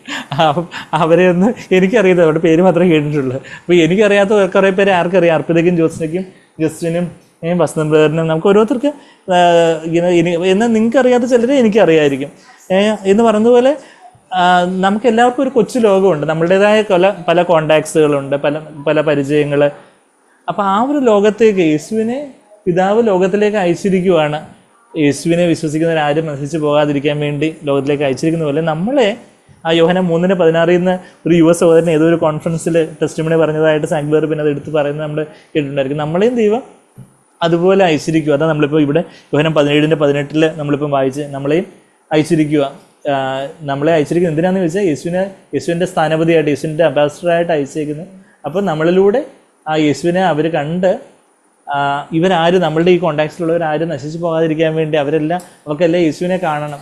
അവരെല്ലാവരും രക്ഷിക്കപ്പെടുമെന്നില്ല, എന്ന് വെച്ചാൽ യേശുവിനെ കണ്ടവർ പോലും ഇങ്ങനെ വളരെ ചുരുക്കം പേരെ രക്ഷ പ്രാപിച്ചുള്ളൂ. ജീവനിലേക്കുള്ള വഴി ചുരുക്കുക, ചിലർക്ക് ഇതിനുള്ള താല്പര്യമുള്ളൂ, നമ്മളാരും നിർബന്ധിക്കുന്നില്ല. എന്നാൽ എല്ലാവർക്കും കർത്താവ് ഒരു വെളിച്ചമായിട്ട് നിന്നു എന്ന് പറഞ്ഞതുപോലെ ഞാൻ ലോകത്തിൻ്റെ വെളിച്ചമാകുന്നു എന്ന് യോഹന്നാൻ 8:12 പറഞ്ഞ അതേ കർത്താവ് യോഹന്നാൻ 9:5 പറഞ്ഞ അതേ കർത്താവ് തന്നെ മത്തായി 5:14 വരുമ്പോൾ നിങ്ങൾ ലോകത്തിൻ്റെ വെളിച്ചമാകുന്നു എന്ന് പറയുക. വെച്ചാൽ ആ യേശു പരിശുദ്ധാത്മാവിലൂടെ ഇന്ന് നമ്മളുടെ ഉള്ളിലുള്ളപ്പം നമ്മളെ ആക്കി വെച്ചിരിക്കുന്ന ലോകത്ത് മറ്റുള്ളവർക്ക് യേശുവിന് വെളിച്ചമായിട്ട് യേശു എങ്ങനെയായിരുന്നു എന്നുള്ള കാര്യം കാണിച്ചു കൊടുക്കാനായിട്ട്, അങ്ങനെ ആ യേശുവിലേക്ക് അനേകർ ആകർഷിക്കപ്പെടുമ്പം അവരാരും നശിച്ചു പോകാതിരിക്കാൻ വേണ്ടിയാണ് ദൈവം അവരെ സ്നേഹിക്കുന്നത് കൊണ്ട് കർത്താവിൻ്റെ പുത്രിയായിട്ടുള്ള നമ്മളെ ഈ കൊച്ചു ലോകത്തേക്ക്, നമ്മൾക്ക് അറിയാവുന്ന ഈ കോണ്ടാക്ട്സ് ആവുന്ന ഈ ലോകത്തിലേക്ക് കർത്താവ് നമ്മളെ അയച്ചിരിക്കുന്നു. അവിടെ കർത്താവിൻ്റെ സാക്ഷിയാകാൻ വേണ്ടി, അവിടെ കർത്താവിൻ്റെ വെളിച്ചമാകാൻ വേണ്ടി.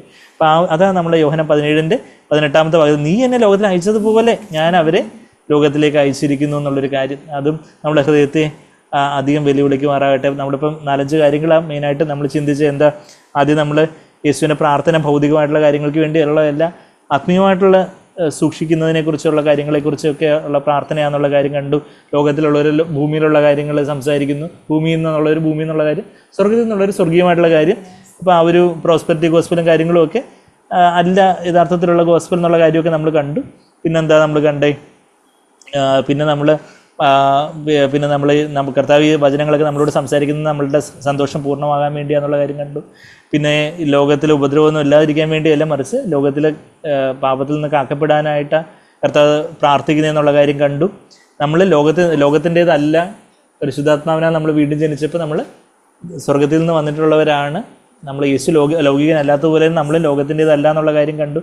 ലോകത്തിൻ്റെ അപ്രീസിയേഷനും ലോകത്തിൻ്റെ മാനത്തിന് വേണ്ടി നമ്മൾ ഒത്തവേഷം കെട്ടരുത്, നമ്മൾ ലോകത്തോട് അനുരൂപപ്പെട്ടു പോകരുത്, ലോകക്കാർ നമ്മളെ പകയ്ക്കും എന്നുള്ള കാര്യമൊക്കെ നമ്മൾ കണ്ടു.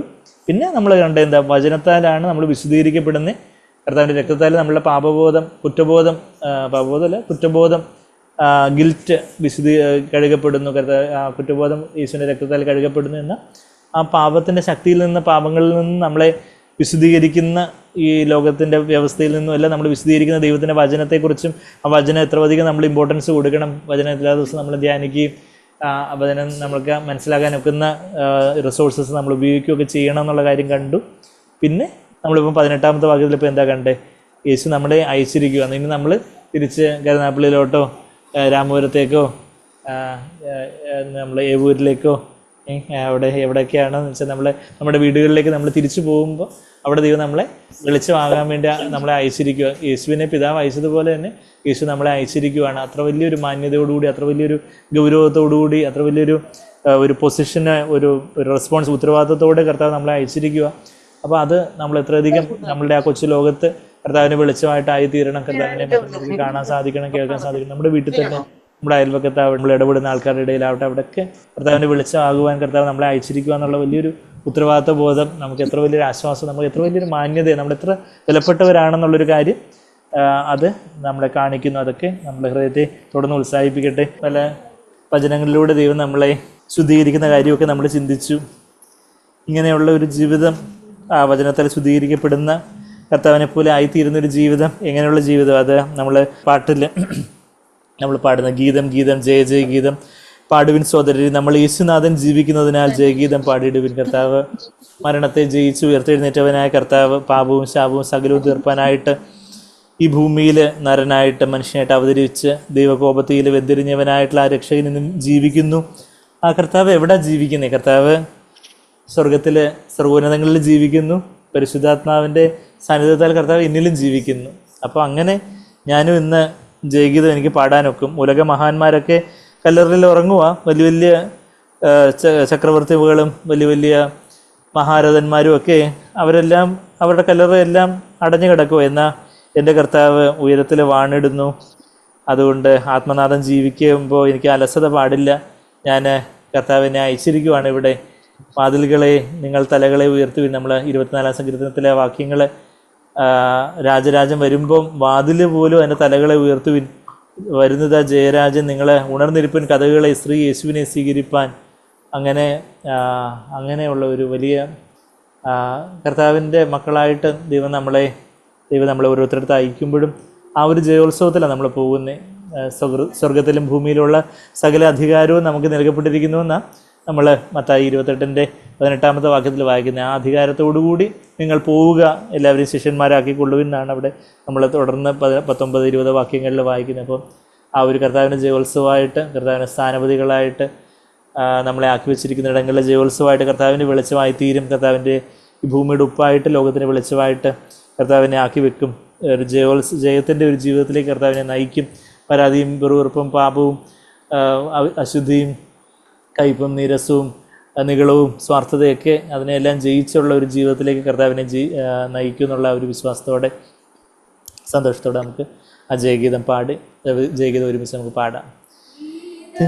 ഗീതം ജയ ജയ ഗീതം പാടുവിൻ സോദരരേ, നമ്മളേശുനാഥൻ ജീവിക്കുന്നതിനാൽ ജയഗീതം പാടിടുവിൻ.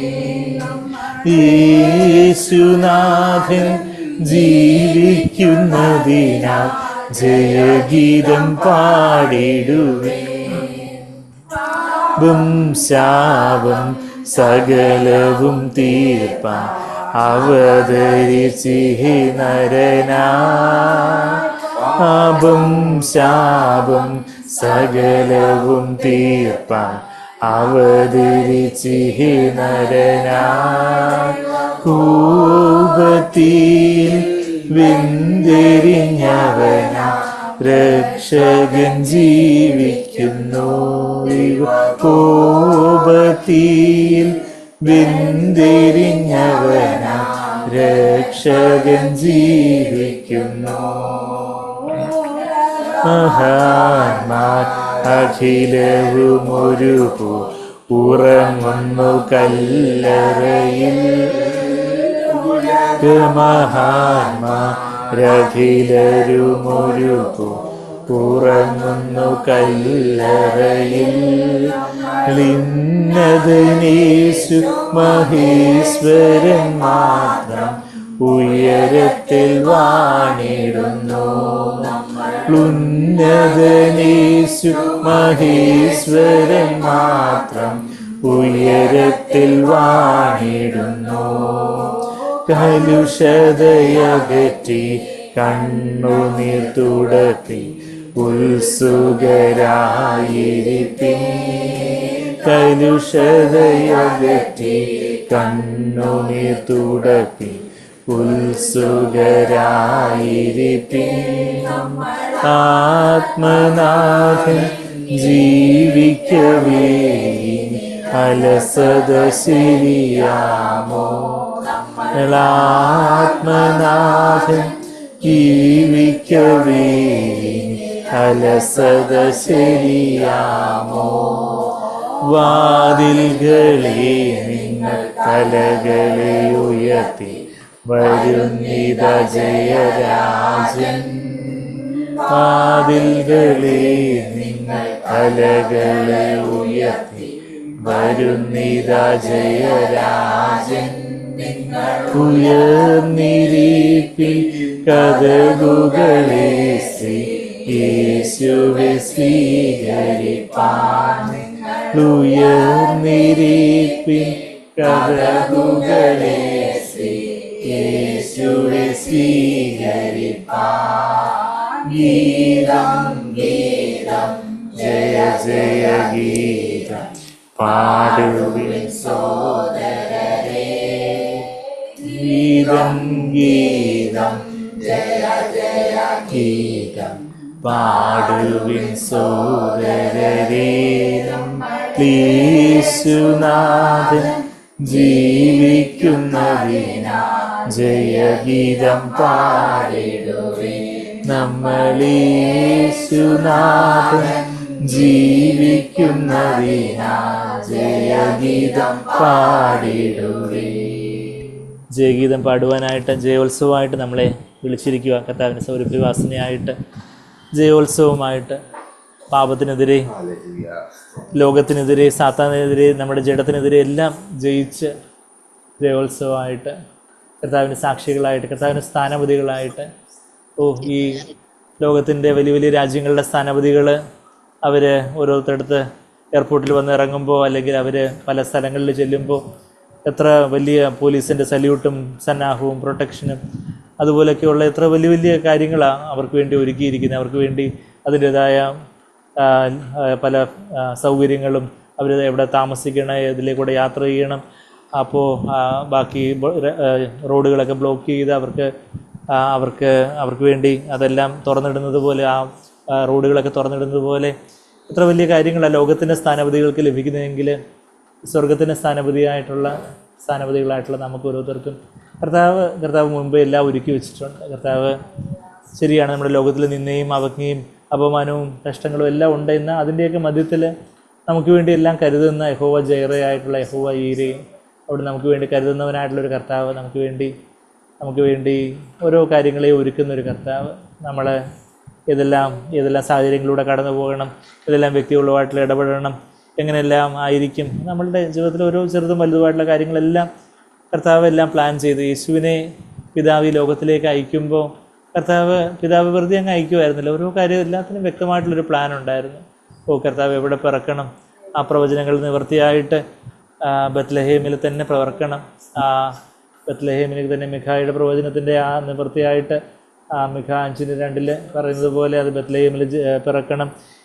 യേശു എവിടെ വളരണം, നാസ്രയത്തിൽ നിന്ന് കർത്താവ് വരുന്നു, നാസ്രയത്തിൽ വളരുന്നു. അതുപോലെ കർത്താവ് എത്രാമത്തെ വയസ്സിൽ ശുശ്രൂഷ ആരംഭിക്കണം, കർത്താവ് എവിടെയെല്ലാം പോകണം, എവിടെയെല്ലാം ചുറ്റി സഞ്ചരിച്ച് നന്മ ചെയ്തുകൊണ്ട് നടക്കണം, എല്ലാം പിതാവിൻ്റെ വ്യക്തമായിട്ടുള്ള പ്ലാൻ ഉണ്ടായിരുന്നു. അവിടെ യേശു പലരും അവിടെ പോകണം, ഇവിടെ പോകണം എന്നൊക്കെ, ഇവിടെ നിൽക്കണം എന്നൊക്കെ പറയുമ്പോഴും ഇതിനായിട്ടല്ലോ എന്നെ പിതാവ് ഇവിടെ അയച്ചിരിക്കുന്നതെന്നുള്ള ഒരു വ്യക്തമായ ബോധ്യത്തോടെ ഓരോ കാര്യം എത്ര വലിയൊരു മാന്യതയോടെ, ഡിഗ്നിറ്റിയോടെ ജീവിച്ച ഒരു കർത്താവ്. എത്ര സ്വർഗത്തിൻ്റെ സ്ഥാനപതിയായിട്ട് വന്ന യേശു കർത്താവ്, ആ കർത്താവിൻ്റെ സ്ഥാനപതികളായിട്ട് കർത്താവ് നമ്മളെ ഇന്ന് ആക്കി വെച്ചിരിക്കുക. കർത്താവ് അങ്ങ് സ്വർഗത്തിലേക്ക് കയറിപ്പോയപ്പോൾ കർത്താവിനെ റെപ്രസെൻ്റ് ചെയ്യുവാൻ, കർത്താവിനെ പ്രതിനിധീകരിക്കാനുള്ള സ്ഥാനപതികളായിട്ട് ഈ കൊച്ചു ലോകത്ത്, നമ്മളുടെ ഓരോ കൊച്ചു ലോകത്തിലേക്ക് നമ്മളെ അയച്ചിരിക്കുക. അവിടെ കർത്താവിൻ്റെ ഈ ഭൂമിയുടെ ഉപ്പായിട്ട്, ലോകത്തിൻ്റെ വെളിച്ചമായിട്ട് കർത്താവിനെ പ്രതിനിധീകരിക്കാൻ തക്കവണ്ണം കർത്താവ് എല്ലാം ഒരുക്കി, എല്ലാം ഫർണിഷ് ചെയ്ത് കർത്താവ് വെച്ചിരിക്കുന്നു. ഓരോ കാര്യങ്ങൾ നമുക്ക് ചിലപ്പോൾ അത് ആകസ്മികമായിട്ട് തോന്നാം. അവിടെ ബത്ലഹേമിൽ അവിടെ സത്രമൊന്നും കിട്ടാതെ വന്നപ്പോൾ യോസേഫിനും മറിയത്തിനും തോന്നിക്കാണോ ഇതൊക്കെ നേരത്തെ പ്ലാൻ ചെയ്യാൻ പറ്റാതെ പോയല്ലോ എന്ന് ഒരു പക്ഷേ അവരുടെ ഹൃദയത്തിലൊരു ചിന്ത പോയി കാണാം.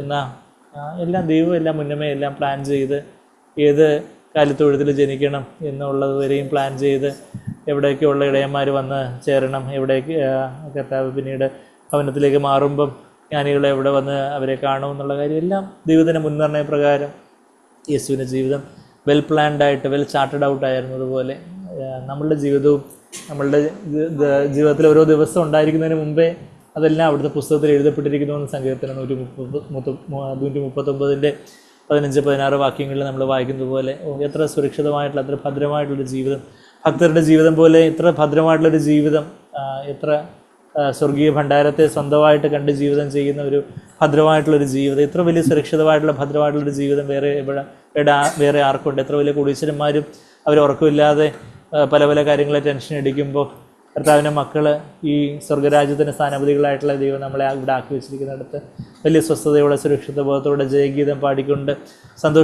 സന്തോഷപരിപൂർണതയോടെ ഈ ലോകത്തിൻ്റെതല്ല ഞങ്ങളെന്ന് പ്രഖ്യാപിച്ചുകൊണ്ട് ജീവിക്കുവാൻ കർത്താവ് നമ്മളെ ഇവിടെ ആക്കി വെച്ചിരിക്കുന്നു. നമുക്ക് ആ വലിയ വിളിയോട് പ്രതികരിച്ചുകൊണ്ട് നമ്മെ തന്നെ താഴ്ത്തി ഏൽപ്പിച്ച് നമുക്ക് പ്രാർത്ഥിക്കാൻ. സ്നേഹം നിറഞ്ഞ പിതാവേ, നന്ദി കർത്താവേ, നന്ദി. അവിടുത്തെ തിരുവചനങ്ങൾക്കായിട്ട് സ്തോത്രം ചെയ്യുന്നു. ഞങ്ങളെ കർത്താവെ അവിടുന്ന് കർത്താവ് ഈ വചനത്തിലൂടെ കർത്താവ് ഞങ്ങളെ ശുദ്ധീകരിച്ചുകൊണ്ടിരിക്കുന്നോർത്ത് ഞങ്ങളങ്ങേ സ്തുതിക്കുന്നു.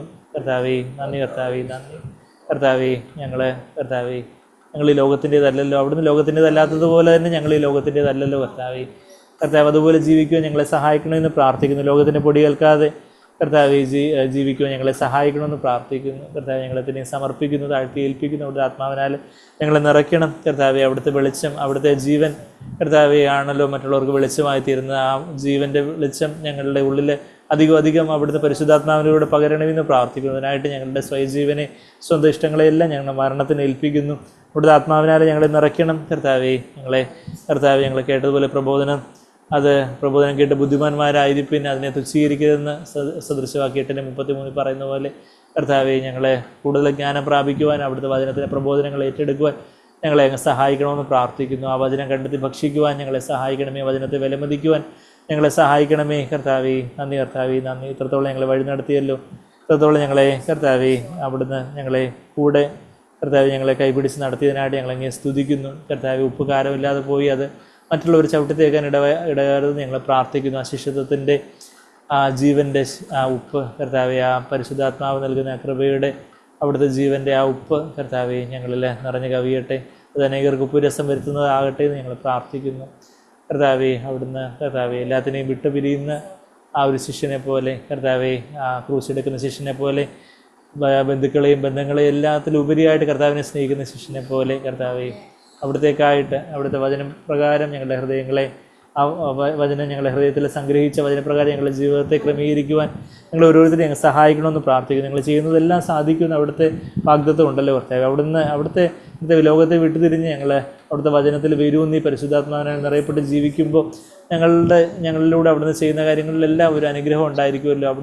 അവിടുത്തെ ഒരു അനുഗ്രഹം, അവിടുത്തെ ഒരു ബ്ലെസ്സിങ്, അവിടുത്തെ ഒരു സൗരഭ്യം ഉണ്ടായിരിക്കുമല്ലോ കർത്താവേ. ഞങ്ങളുടെ ജോലി സ്ഥലങ്ങളിൽ, ഞങ്ങളുടെ പഠന വിഷയങ്ങളിലും എല്ലാം കർത്താവേ അങ്ങനെ കർത്താവേ അവിടുത്തെ അനുഗ്രഹമുള്ളവരായിട്ട് ജീവിപ്പാൻ കർത്താവേ ആ ഒരു സാക്ഷിയുള്ളവരായിരിക്കാൻ ഞങ്ങളെ സഹായിക്കണമെന്ന് പ്രാർത്ഥിക്കുന്നു.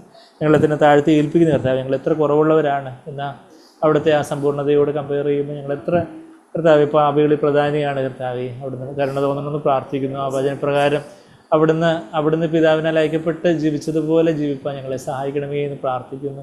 കർത്താവ് വചനത്താൽ വിശദീകരിക്കപ്പെട്ട് ജീവിപ്പാൻ, ലൗകികനല്ലാതെ കർത്താവ് സ്വർഗീയനായിട്ട് ജീവിപ്പാൻ, സ്വർഗീയമായ കാര്യങ്ങളെ, സ്വർഗീയ വീക്ഷണകോണിൽ കൂടെ കാര്യങ്ങളെ കണ്ട് എല്ലാ കാര്യങ്ങളെയും സംസാരിപ്പാനൊക്കെ ഞങ്ങളെ സഹായിക്കണം കർത്താവ്. ഞങ്ങളുടെ വീട്ടിലും നാട്ടിലും എല്ലാം അവിടുത്തെ സൗരഭ്യവാസനയായിട്ട് ജയഗീതമായി തീരുവാൻ ഞങ്ങളെ അങ്ങ് സഹായിക്കണം. നന്ദി കർത്താവേ നന്ദി. പ്രാർത്ഥന കേട്ടതിനായിട്ട് നന്ദി പറയുന്നു കർത്താവേ.